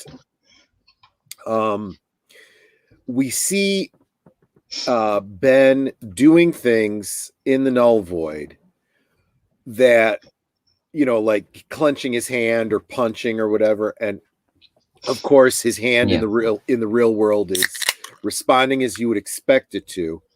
However, by the same token, the hand operates on its own, where it gets up, walks around, seeks out help, and could see things. And could see things as though the Omnitrix is an eye. Which doesn't make sense unless the Omnitrix has some control over the hand. I'm pretty sure that's what the episode was going for, that the Omnitrix is controlling the hand. But it was really inconsistent. Yeah, and it didn't make that much sense. I don't know. But but a very interesting they actually had to put some thought into this, because for example, the Omnitrix is on the hand. Other people are able to access the Omnitrix and change his, state, which of course changes him in the null void. But then once the Omnitrix is on his chest, then he has control of it. So he can then the hand starts to change because he's changing, which I found very compelling. At one point, he turns into Echo, and all the little Echoes are missing their left hand. Yeah, that was kind of cool. So I did appreciate that they actually did try to think it through, maybe more so than a one-off episode really even needed, but it was pretty good. There's one similarity with this episode. I'm not sure if you noticed this, but I don't think it's a coincidence that this villain, this guy Sunder, he's riding on a glider, and when we actually see him fighting Ben has turned into Spider Monkey. I did miss that. That is very, very clever. Yeah. And Ben shoots web into Sunder's face, just like Spider-Man would. And also Sunder himself looks like a cross between the Green Goblin and Terrax. If you know who Terrax is, I don't know. he's one of the heralds of Galactus. Okay. He's also a big guy with grey skin and a red and black outfit and an axe. I personally got a Steppenwolf vibe from him. Steppenwolf from the New Gods. Yeah. You know, I don't think older versions of Steppenwolf use an axe, does he? Yep. I know the New 52 version of him, and then all the way back to the beginning. I actually had the action figure. Came with a big axe. Yeah. Okay, I didn't know that. All I know about older Steppenwolf is that he's green. He's very, very green. And also that he's Darkseid's uncle, I think. Yep, his uncle, and also red and black outfit. Yeah. I'm pretty sure that's the New 52 version. The original was green. And he had like a pointy hat on as well. I'm not sure what. I have no idea why. I think that was just Jack Kirby just drawing whatever he wanted. They were making a big deal of, we need to get the axe and reverse the polarity. And at one point they were distracting him. And I thought for sure the next time he went to go grab his axe, it was going to be like a broom handle or something. But they didn't do anything like that. I'm like, it was a really missed opportunity there. Yeah. I also liked that the device that Sunder was using to track the Omnitrix only registered the Omnitrix when it was actually in the same dimension. When it swapped places and it's in the null void, the tracker can't track the Omnitrix. It's not in the same dimension anymore. So so when Ben is when they've swapped Ben's position, so his hand is in the null void and the rest of him is on Earth. Right. And he's like, the Omnitrix isn't registering as located there anymore. And then Kevin tries to distract Sunder so Gwen can take the axe. And then a bunch of Havoc beasts have Ben's hand, and they activate the Omnitrix. And then when it swaps again, so now he's Brainstorm, and Sunder's device then registers the Omnitrix because he's because it's now on Earth instead of in the null void. Exactly. So the hand seeks out, at the very, at the beginning, the hand, as you said, probably controlled by the Omnitrix, goes to seek out Julie. Because, Julie. That's someone Ben knows. And I'm assuming there's some kind of a connection between, some kind of knowledge or connection of knowledge or something between Ben and the Omnitrix.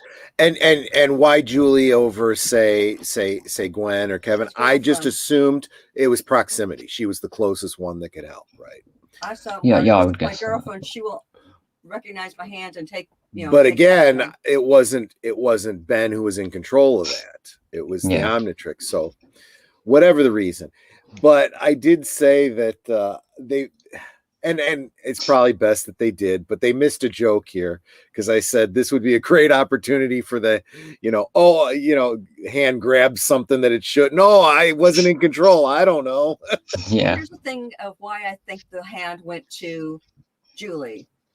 If it had gone to Gwen, or what's his name now, who I'm forgetting, Kevin, they might have looked and gone, why is Gwen's hand here? And not made any connection to anything else, whereas Julie is kind of brilliant and actually figured out what was going on, so she can then explain it to the others.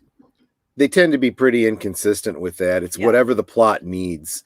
They all tend to be brilliant when they need to be brilliant, and they all tend to be dumb when they need them to be dumb. Yeah.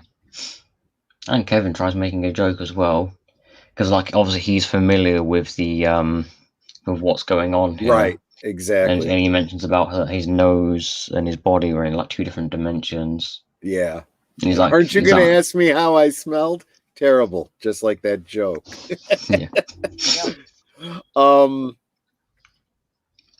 I did think that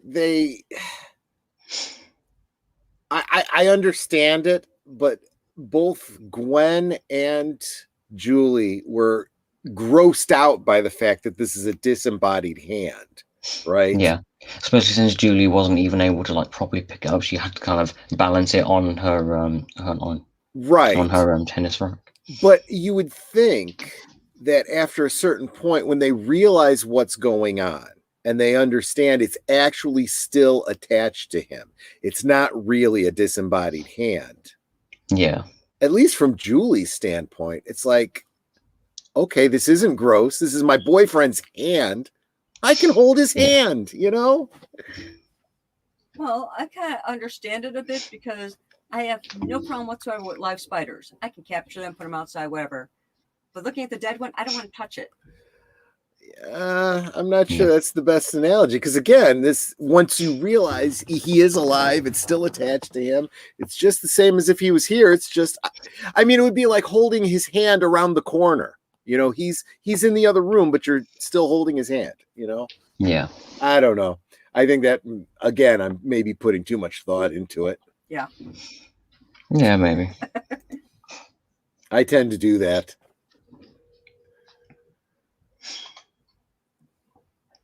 It's okay, sweetie. Yeah.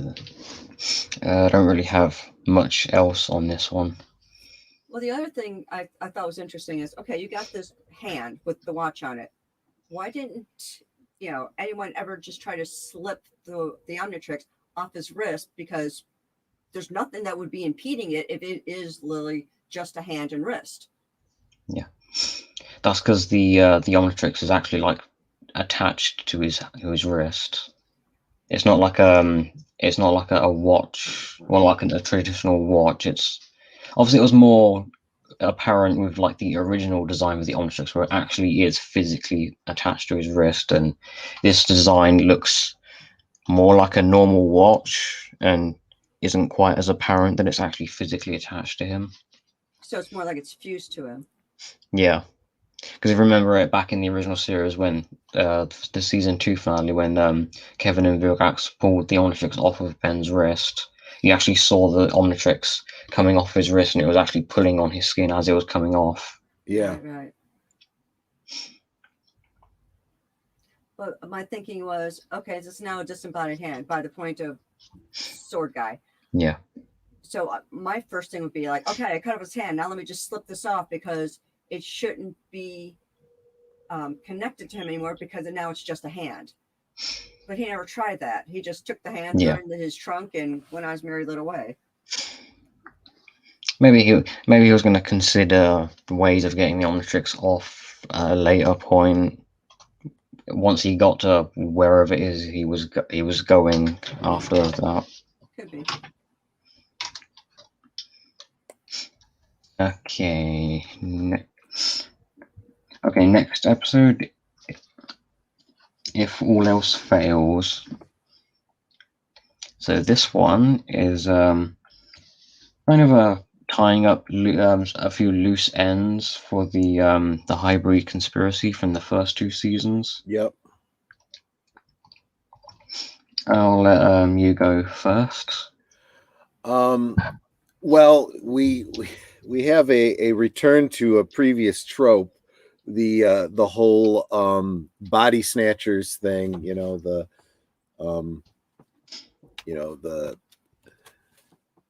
people being taken over by the whatever they are, the spores or whatever, the hybrid, what do you call it? In that instance, I get more of a invaders from Mars than invasion of the body snatchers. Well, okay, yeah, I can see that too. What else? I thought it was interesting when it's like, well, those were the last of my ground up squid or whatever. And Kevin's like, well, if that was the last of it, I guess I'll have to get the burgers out of the freezer. Yeah, gosh, darn it.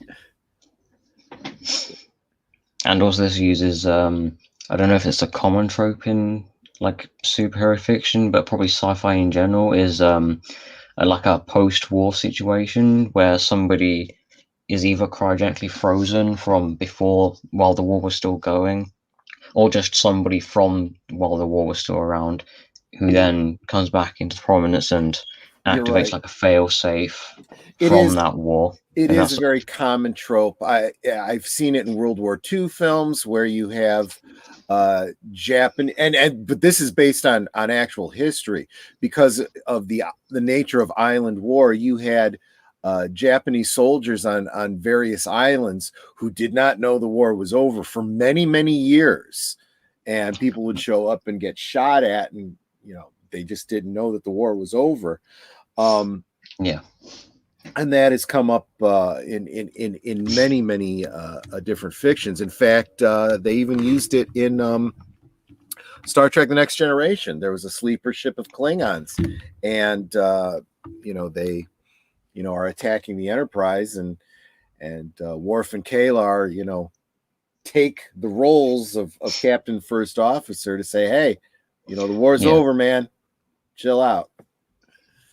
Was that season 2? Or was that like season 3? Worf still had the page boy, so I think it was season. I want to say season 2. Yeah. Why they thought to put a page boy on a Klingon is beyond me. They were going for the hairstyle from the motion picture, which was still ridiculous. It was, but it was a different style altogether, and yeah, Worf went through some evolution for the better as the show went on. But anyway, we also have the return of the guy that became the emperor of the hybrid. I forget his name. Yeah, the Supreme Rhyme. Well, that's the nickname that Ben gave him. Right. I don't remember his full name because it's like ridiculously long. Still referring to Ben as Ben 10. Yeah. Actually, in this episode, Ben actually refers to Rhyme by his full name, like as in like the full name, not just like abbreviating or anything. Well, so clearly he was paying attention when Rhyme told him his name. I mean, but he just did. Unless that's an inconsistency, I'm not sure. No, I would say that because let's face it, anybody would have a difficult time remembering that name. But once he becomes the, leader of the hybrid, maybe it's time you learn his name, just for, respect's sake. I suspect that's what it was. It's like, okay, now I got to learn his name. What's his name again? Okay. And yeah. Well, it's also like one of those things. There's a Doctor Who episode where there's a name of a planet that the backstory on it, I mean, in real life, is that only David Tennant and the girl played Rose could actually pronounce it. Nobody else could. And that was Rexicorca Felpatorius. Right. Nobody else can pronounce this thing. Yeah. Yeah. And I really do. And the other factor here is Ben came to see him as a friend. So now he's not just this jerk that I can't stand, who I have no respect for. It's okay. He's my friend. I should really learn his name. I'm sure that at some point that's what ended up happening. And there's also the little consistency with the hybrid, because this one hybrid here, because he because he's from when the war was still going, he's not aware of the changes that have happened to the hybrid. Right. So when this hybrid, who is clearly, I suppose in his point of view, impure, right, comes up saying he's their leader, he doesn't believe him, and then he shows a symbol on his hand. Yeah. That I suppose is a symbol of the Imperial seal. I think he called it, or something like that. Yeah, the Imperial seal. Impure because his arm is different and all that until he shows him the seal. Yeah, which is a mark of someone being the actual leader of the hybrid.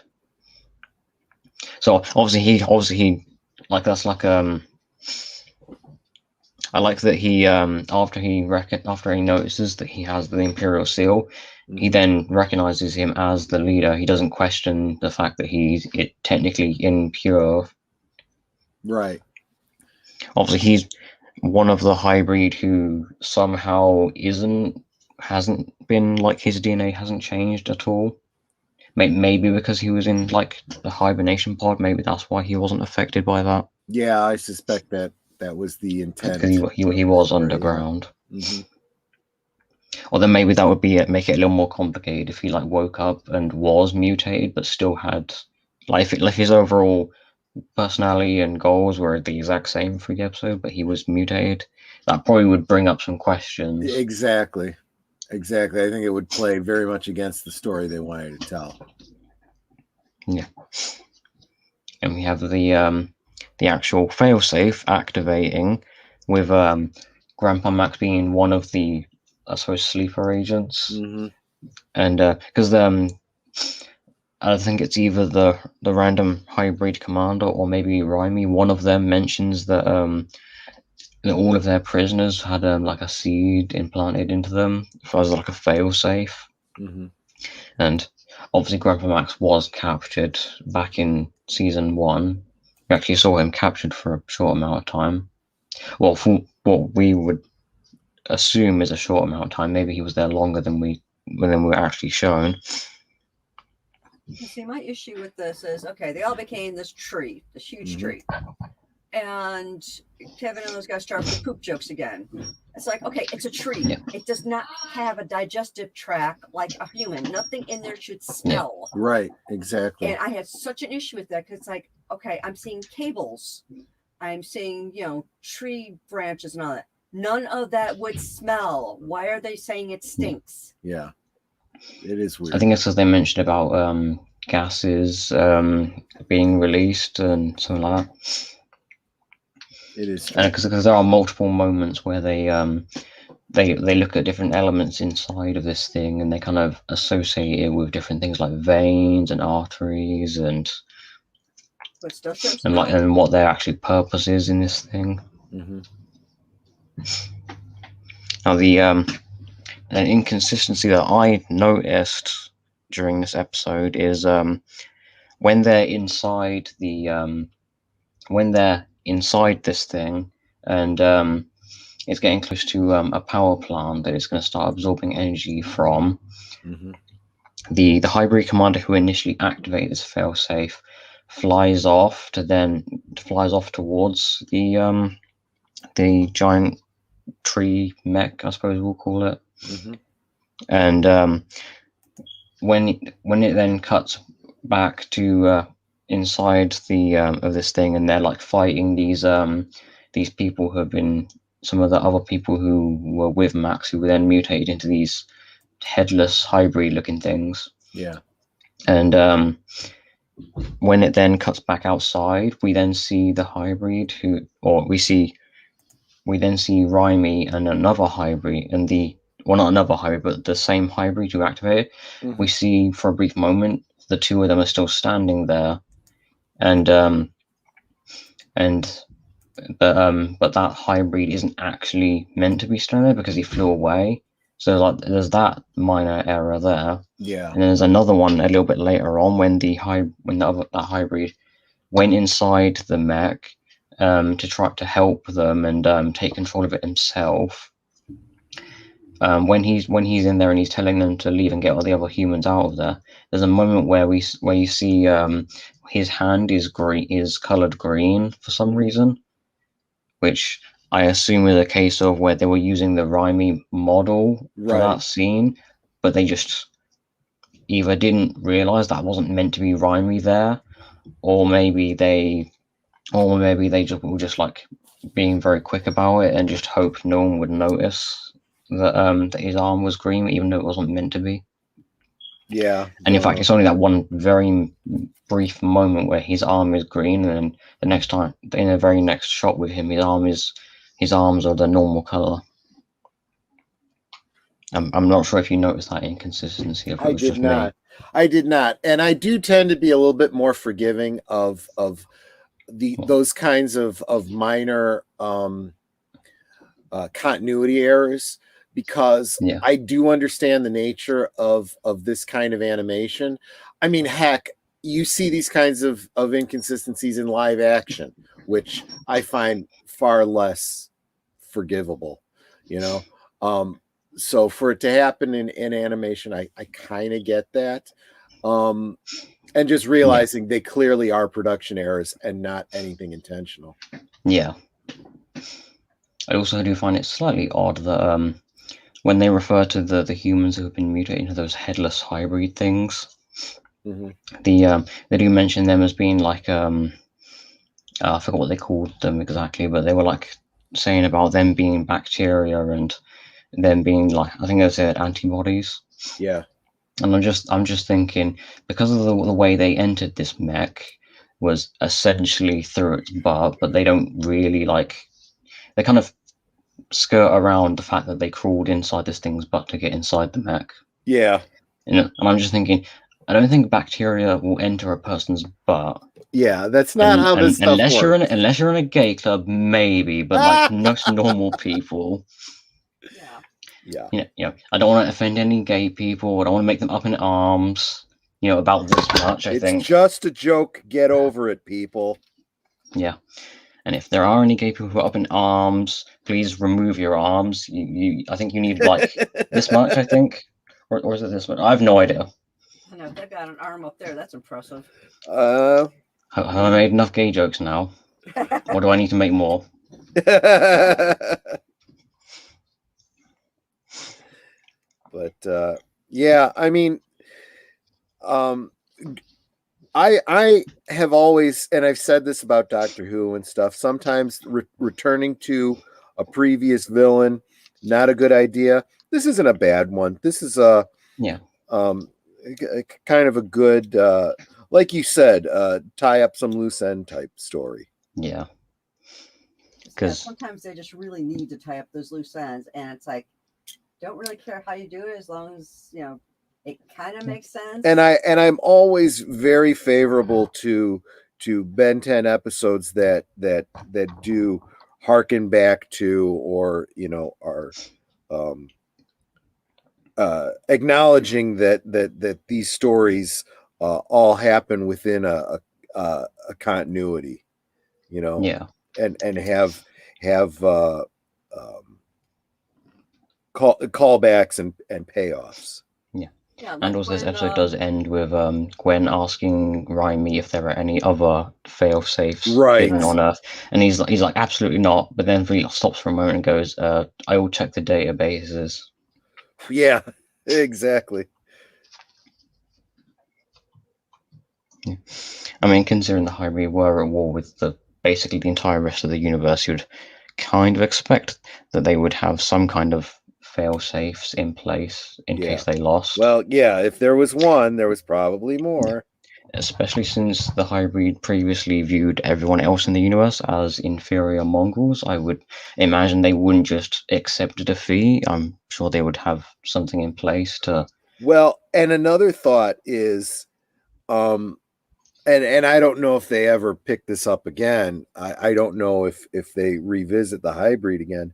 But the whole idea that they have this belief about purity and whatnot, if there's more of these out there, which there almost certainly must be, there's an example of their pure DNA. Yeah.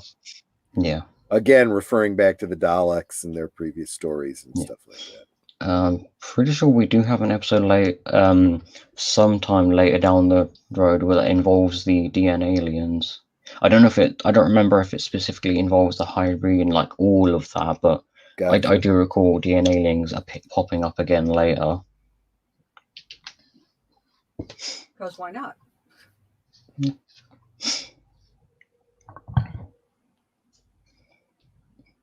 Okay, that's all we've got for this episode.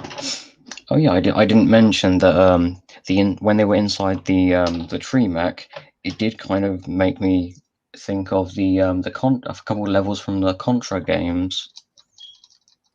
I know some levels from the Contra games can get really bizarre and very drug-inducing imagery.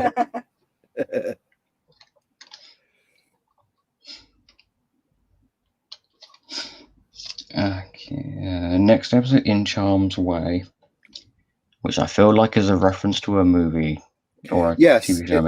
It was a World War II film called In Harm's Way. Okay. I think the last episode with Charmcaster was also titled after, or similarly titled after a movie. I don't know if it actually was, but think it is. What was the name of it? Which previous episode of hold on, let me pages. It was definitely an original series, one of the original series episodes, or it might actually be the a later episode of Charmcaster has like a movie, similar movie title. I might actually.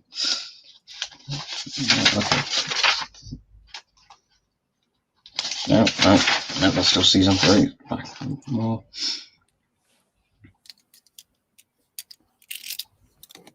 Okay, no, I don't think it is one of the older. I think it is one of a later episode that has a similar Charmcast episode that's like a play on a movie title.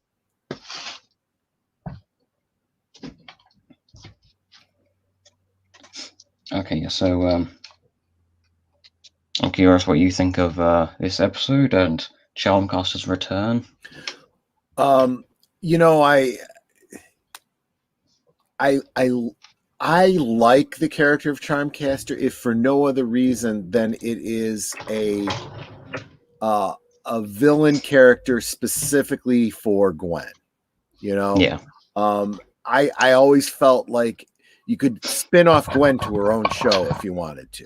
You know, Yeah. And it would be perfectly, you know, acceptable. And she's already got that. The beginnings of her own rogues gallery and so forth. I also felt like we got some really great character development here for Kevin, because he, you know, part of Charmcaster's whole shtick is to try and seduce, for lack of a better term, Kevin. And Kevin has that very, sorry, I got a girlfriend, you know. Yeah, that was great. It's like she tries to kiss him and he's like, I'm seeing somebody, like back off. And even when she tries the whole, you know, well, she doesn't have to know, but I would know. I'm like, there you go, Kevin. Yeah. Very good. That's. And then you also have her, because she's pretending to be like a normal person, and then she like reveals that she has magic, or she can use magic. Yeah. And then she kind of plays on Kevin's an insecurity about Kevin is the fact that he doesn't like how he looks. Right. And she kind of obviously she's obviously manipulating him, but like she kind of plays on that by like bringing up the fact that she knows magic, and she's like that kind of makes her an outcast and makes people afraid of her because of that. Right. So she kind of manipulates Kevin by playing off of that. And then saying, well, if your girlfriend really cared about you and she's magical, how come she hasn't tried to change you back? Right. And as soon as she said that, I'm like, I bet Gwen's been working on something all this time, but she hasn't said anything because she hasn't been successful. So why bring up, you know, hopes for them to be dashed? Yeah. And it comes up later that she had been working on something. That's a crucial point too, because and I feel like this falls into the trope that almost all TV shows fall into, of the lack of communication between characters in a very unrealistic way.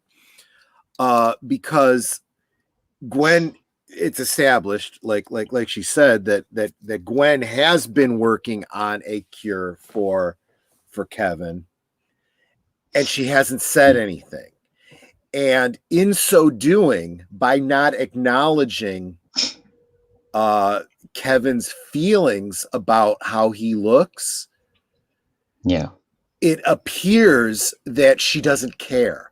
It appears that because it's not important to her, it's not important, you know. That's just it. She has said time and again, your looks don't matter to me. That is exactly my point. It's not important to her. But if that's all it is, it's not important to me, then my feelings don't matter. You don't care how I feel. You know, that in and of itself should be enough reason for you to care. And there isn't that communication there. So, it allows for a wedge to be there that I think is a little unrealistic, even for couples that aren't communicating the way they should. Although it isn't just immediately resolved right at the end. Like True. Ben does mention to Kevin that Gwen has been trying or spending every available hour to find a spell that will revert him back to normal. Yeah, and they don't just have it like cleanly resolved, like clear up after that. They just it was another little glimpse of that slightly older, slightly more mature and wiser Ben, because he says, well, she never said anything. She shouldn't have had to. Yeah. And you're like, wow, very good, It's like, yeah, you do. And also when Charmcaster has Kevin under control, and he while he's under that control, I think you mentioned something about not bothering with the ID mask, and because Ben's not aware he's under mind control, he just assumes Kevin's actually gotten over it. He's like, yeah, that's the spirit. Yeah, exactly. I like that too, because it was like he was projecting on Kevin the best possible interpretation of what he meant. I like that, Yeah. What I thought was funny is when Spellcaster was saying her plan, and she's telling Kevin, make sure you get her to the planetarium at midnight. And then she's talking to her minions about her plan. And Kevin goes, I don't think she'll come if I tell her that. Yeah, exactly. I thought that was hysterical. I also really loved how there seems to be a little bit of resistance. It's like, because he doesn't want to hurt his girlfriend, and it's like he's using his own stupidity to try and thwart it. But then when he says, what should I do if Ben, tries to stop me? We'll kill him. Okay. Like, he's not even fighting that one.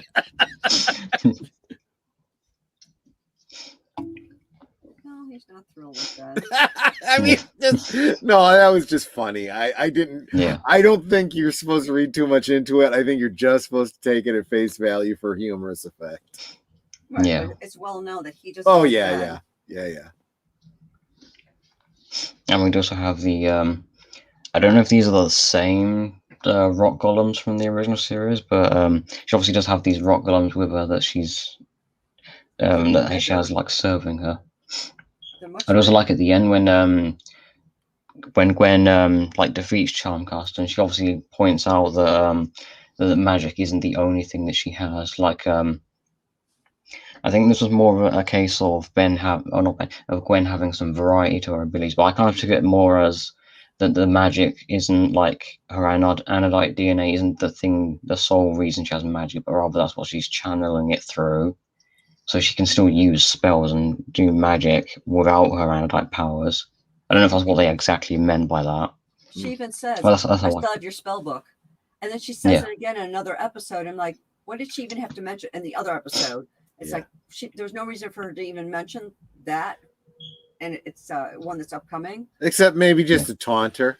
I still got your spell book. I don't think she wasn't even around then. Oh, okay. Yeah. But it was kind of like, why did she have to mention that? True. But here it made sense. Like, I still have your spell book, so I still know spells. So I'm taking my power back. So I also like that when she opens a portal or a dimensional hall, whatever it is that she opens, dimensional portal. And and Charmcaster before she actually flies into it, the one of the rock golems she's hanging on to is there as well, and she I think she insults the thing.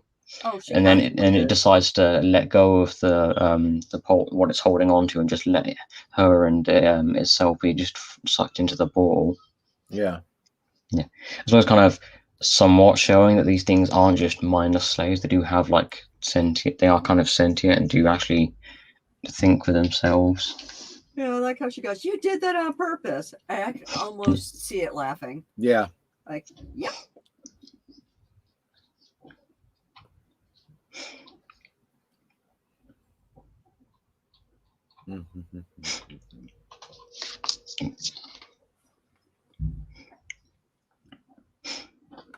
Does actually now I think about it, it does actually make sense that Charmcaster isn't aware that Gwen, like, obviously her magic isn't purely because of her anodite DNA, but like the fact that Charmcaster doesn't know about that part, because she's only familiar with the fact that Gwen learnt magic after taking her spell book. Mm-hmm. Right, because when Kevin says something like she's made of magic, yeah. She doesn't. Yeah. It doesn't like come up like, what do you mean? I think she just takes it as, oh, she thinks she's more powerful than me, type of thing. Not, yeah, this is actually in her DNA. Yeah. But if I were Charmcaster, I would have been like, what do you mean she's made of magic? But they never asked that. Yeah. Yeah.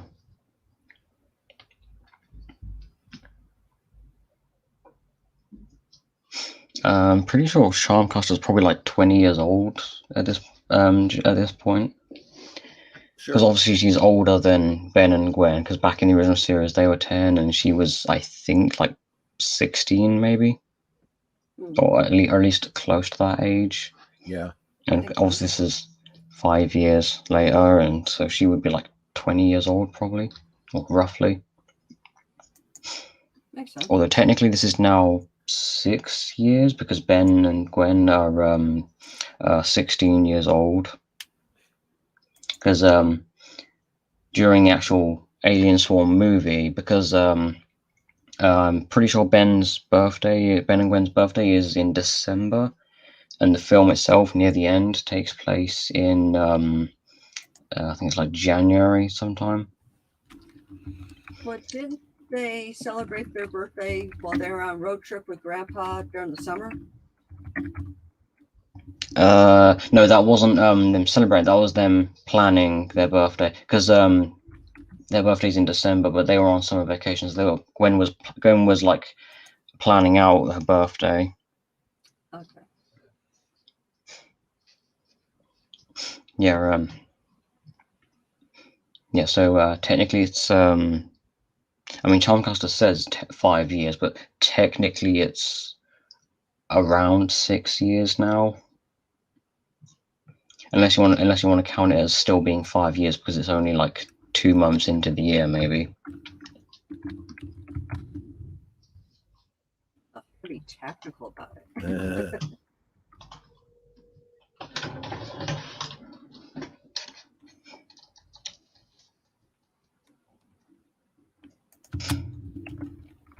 Okay, final episode for today, but not the final episode of the season, because we've got 10 more episodes after this, but because the season is like twice as long as the others, we're splitting this into 2. Next episode, Ghost Town. Now, this one is another one that isn't like directly furthering the overall plot of the season, but is somewhat important to the overall story. It's probably not super relevant, but it is definitely tied into the rest of the season. It does give us a different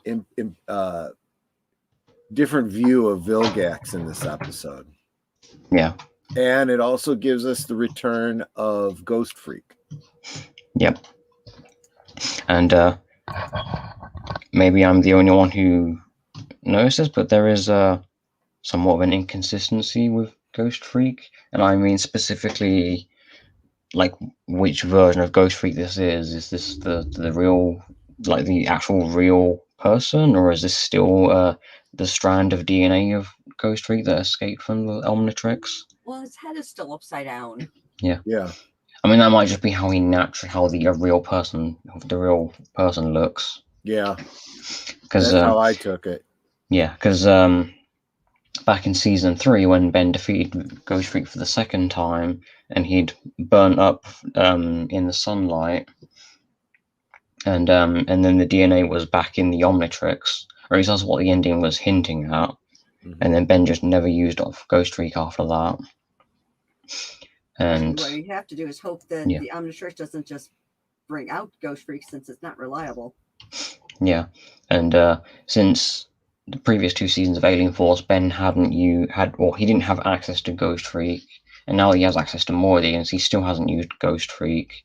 But they're taking this episode takes it as that Ghost Freak his DNA isn't in the Omnitrix. And then when Ghost Freak possesses Ben, and then the DNA is then back in the Omnitrix, and he turns into Ghost Freak again. And I'm just thinking that's either a retcon to how events have proceeded so far, or at some point Ghost Freak got out the Omnitrix again. And I'm not 100% sure which is.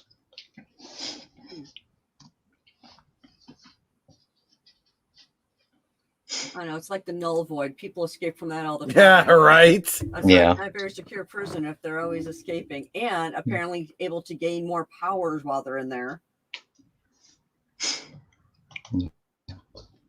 I'm curious what else, like what you think of the overall episode and the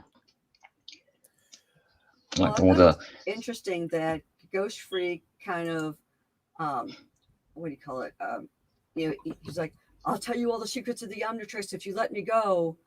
And he then turned it around on Vilgax and, you know, basically stabbing him in the back, trying to take over. So then Vilgax ended up needing Ben 10's help, which was really hard for him to ask for.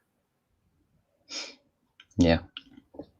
And then you see he's got a heart because there's this little tiny Vilgaxy person, and he's like, go inside, stay there till I tell you to come out. Yeah. I suppose you could take that as Vilgax being portrayed or being more of a sympathetic villain, but I don't necessarily think he is. I think that's just a case of he is still evil, but he does care about the safety of his people. Yeah, and like a situational thing, not necessarily like a general. He's suddenly become more sympathetic. So this could again be. This is definitely me again reading too much into it, but I drew another comparison to another DC comic situation in the Silver Age Superman stories. Lex Luthor had his own planet where he was the ruler, planet Lexor, and it was very much the same thing. He was the hero there. You know, people loved him, and so as long as he focused on that, he wasn't being villainous, you know, in other places. And this was, you know, it's like, Vilgax, if you could just focus on your people and quit being, you know, villainous for villainy sake, you know, you could be an okay guy. Well, see, when they showed the little girl and he was like protecting her, I thought maybe that was his daughter. Yeah, but it's even better than that. It's like he sees all of his people as, you know, valuable. And it's like, if you could just, you know, focus on that, leave the rest of us alone, for Pete's sake, you know? Yeah. Yeah, but Vilgax is a conqueror, and he is out for revenge, and also he is after the Omnitrix.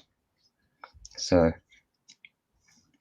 I mean, that's pretty much how the episode starts, with Vilgax destroying a ship that's guarding Ghost Freak, and then making a deal with Ghost Freak to let him out as long as he tells him how to defeat Ben. And I don't know if the Secrets of the Omnitrix was also one of the things he wanted, or if Ghost Freak was just like adding to the deal or something. Well, see, now that's the thing. He did get a hold of the Omnitrix, but he couldn't figure out how to work it. And then, you know, Ben came up with the clever idea. Well, this is how you do it, and that's how he captured Ghost Freak again. Yeah. But it was, it's like, apparently Ghost Freak didn't tell him the secrets of the Omnitrix because he couldn't get it to work. Melissa's asking if Ultimo gets his powers back after Vilgax stole them, I guess. I'm not really sure on that. We never see Ultimus again. But for that first two-parter with Vengeance of Vilgax, where he defeats Ultimus and takes his powers. In fact, I'm pretty sure it's implied that Ultimus was killed by Vilgax, but I don't know if they actually clarified that. I think it was just a minor thing. But yeah, we never see Ultimus or the Galactic Enforcers again after that one point. That would be an example of wasted characters in this series. Yeah, and we also have that that Ghost Freak is also a conqueror. Yeah. Because he's possessing the people of I'm pretty sure the planet's called Vilgax here. Mm-hmm. Although considering Vilgax conquered his homeworld and proclaimed himself the ruler of it, I'm pretty sure Vilgaxia wasn't its original name. I think it had a different name. Oh, I think it's just a case of Vilgax renames the planet after he conquered it. And what's interesting is that when the ghost things tried to possess Kevin, they couldn't possess him. Yeah, and they they fly one of them flies back out of him, and then Kevin feels bad for himself because he's like, even the freaks don't want me. Mm. He's always looking for a reason to pity himself, you know. Yeah. And it's that like is a very brief moment. Because Ben does say that's a good thing. Yeah, it's like, for crying out loud, for once, this is an additional superpower you have, ding dong. Because I'm pretty sure Ghost Freak did tell Vilgax something. Obviously, we didn't see that scene, so we don't know how much Vilgax told or Vilgax learned from Ghost Freak. But I'm pretty sure by the end, Vilgax he mentioned something at the very end, and which indicates that he at least learned something from Ghost Freak. I would have liked it if the episode actually gave us some kind of clear distinction as to how Ghost Freak is separate from the Omnitrix again, or if this is one of the strands of DNA in the Omnitrix, or if this is like the actual person. So I think throughout this entire series, we don't actually, or at least these early parts of the series, we never actually learn where the real Ghost Freak is or what's happened to him. Because all the Ghost Freaks we've been following have all been strands of DNA from the Omnitrix. Right. So they weren't like the full, complete person. They were just like, they were, I suppose, remnants, I suppose you could call them. Yeah. We also here get an and maybe this one isn't quite as unforgivable, but we get a little bit of arrogance again from Ben as he thinks, oh well, you know, Ghost Freak was one of the original 10 of mine, so I should be able to, you know, pull him into the Omnitrix and, you know, assert my control over him again. It's actually a reasonable hypothesis. Especially that's one of the early aliens that he did use a lot. So, right. Like with Diamond Head, this is another alien who he would have some experience in. Right. But I would have thought, why bother turning into him? Just pull him into the Omnitrix and be done with it. Use the Omnitrix like a prison, you know? Yeah. It's got to be better than the Null Void. But, you know, I guess that wouldn't have given them the story they wanted to tell. So there you go. And we also have Ghost Freak doesn't look that different from how he did in the original series. I think there's some minor changes to his visual design, but it's mostly the same.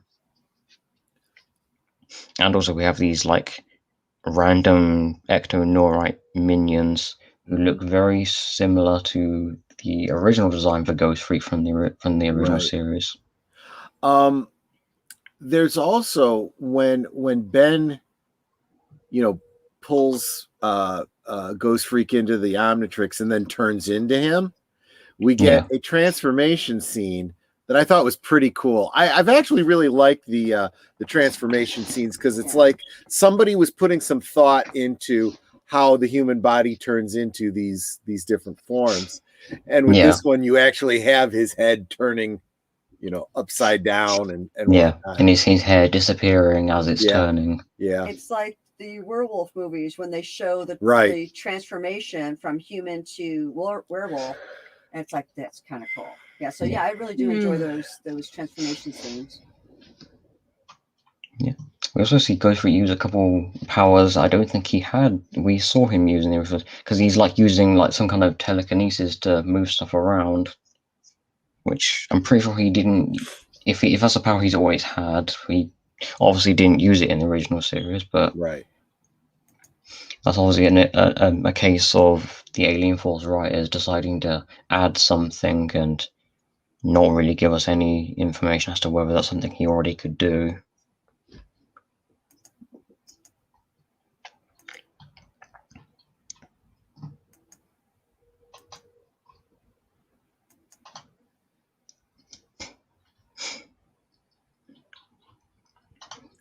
Okay, that's pretty much about all I have for this episode. Is that everything that you've got?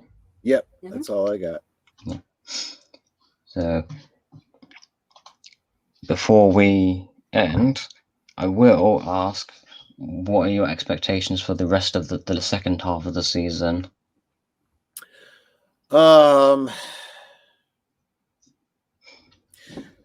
I honestly don't know. I mean, I'm not entirely certain at this point what the main thread is. I'm guessing we'll probably get more of Vilgax and Ghost Freak. I'm thinking. I think Ghost Freak's just this one episode. Okay, because I do feel like there's more story to be had there, and I don't know if it was intended that these would be, seeds or or one of those ones where they plant a seed and then never come back to it. Yeah, exactly. I mean, Ben does turn into Ghost Freak, I think a few seasons later. And also in one of the later shows, Ghost Freak does come back as a villain. And they do kind of add some stuff, add some things, and like reveal some information about him and that sort of thing. But that's not for like multiple seasons away. Yeah.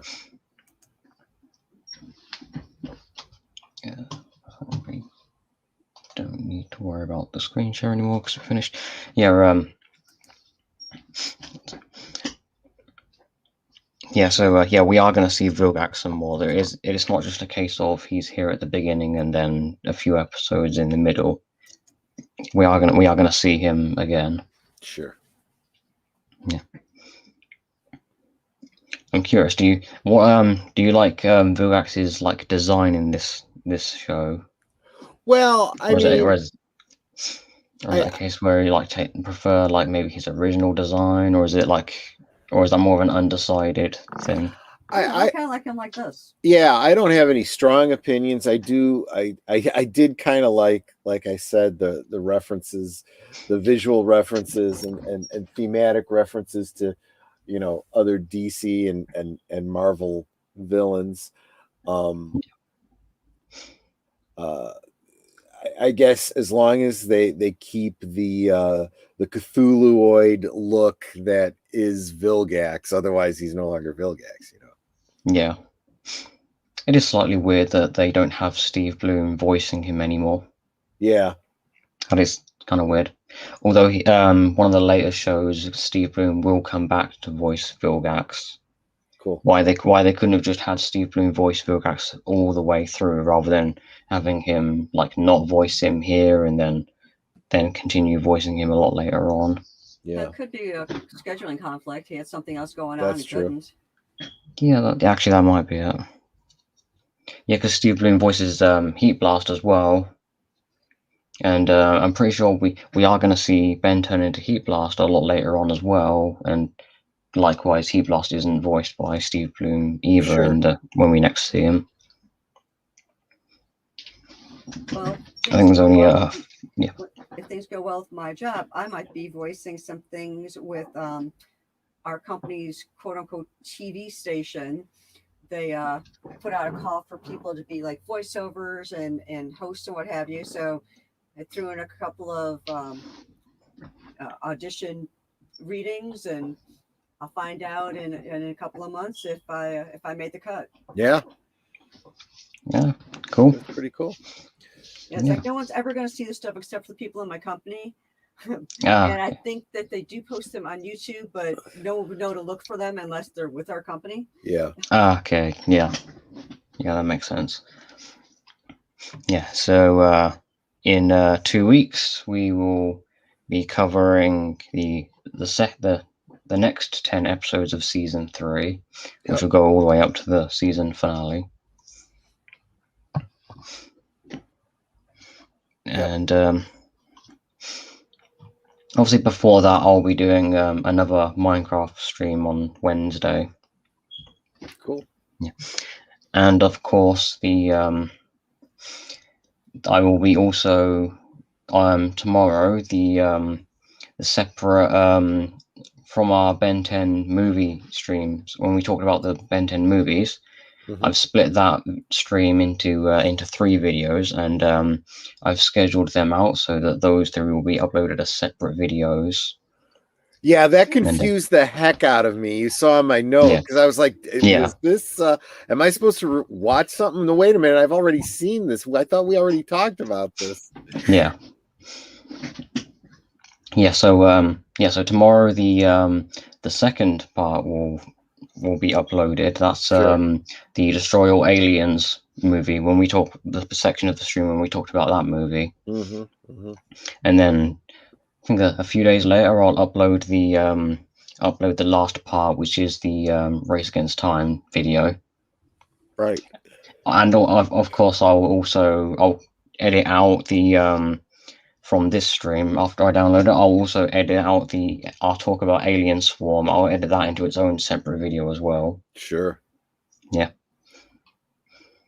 I would say watch what you say, but then it doesn't really matter because we're live, so anything you do say will be out there for anyone to hear anyway. So True. it doesn't matter if it's in a stream or if it's in a separate video from a stream.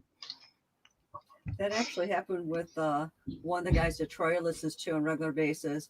He was talking about something and then let a secret slip, and he's like, "No, none of you guys heard that. You didn't hear that." Yeah, exactly. Yeah. Spoilers. Yep. Yeah. Well, before I go, I'm just gonna quickly do this. This is my Marvel Legends Wolverine. It's the first appearance from like the 70s Hulk comics. Very cool. Very I got this in a 2-pack with Hulk. I would show Hulk, but he's like over there. I don't want to stretch this out too long, but yeah, the Wolverine. Nice. I would say I have more Wolverine, but this is pretty much the only Wolverine I have. I used to have a Toy Biz Wolverine figure. But that one, I don't even remember what happened to that one. I think it was either thrown away or just lost entirely. It happens. Yeah. Well, I'm happy to have this one. This one's better proportioned than the one that I used to have. And it matches Wolverine's overall stature because he's meant to be relatively short. True. You were talking about things upcoming for anyone listening. Yes. Don't forget, this coming Saturday on my channel, we'll be watching Alita Battle Angel. Yep. And we will be doing a giveaway. Someone who listens live to the rewatch can, if they don't already have a copy, can get they can win a copy. A copy of the DVD. Yeah. Tonight I have the movie up there. Oh, there you go. I haven't watched it yet. Oh, I do have the manga. I was reading the manga beforehand. Yeah, so you definitely know the story. Yeah. We of course tonight, 8:00 Central, over on Age of Boomers channel, Geeky Geezers. We'll be talking about a whole lot of stuff from this past week. A lot of geek news, a lot of Hollywood news. And things keep breaking all the time, so it's like they'll find information even after they put their I'll send the notes to Boomer. I'll put the thumbnail together, and then another news article drops. It's like, well, we can talk about that, but I'm not changing the thumbnail now. But things happen all the time, and it happens fast. Yeah, that's what we got going. Yeah. I'm not sure if I will do another stream next Sunday. Okay. I'm sure I'll find something. I definitely have the time to come up with something. Well, definitely everybody hit that notification bell, and then you'll know when he puts the show out and when he streams. And I am trying to edit videos that I have created so I can get those posted. It's just I haven't had a lot of time lately, so hopefully I can get that done pretty soon. Make sure you follow Netters Network too.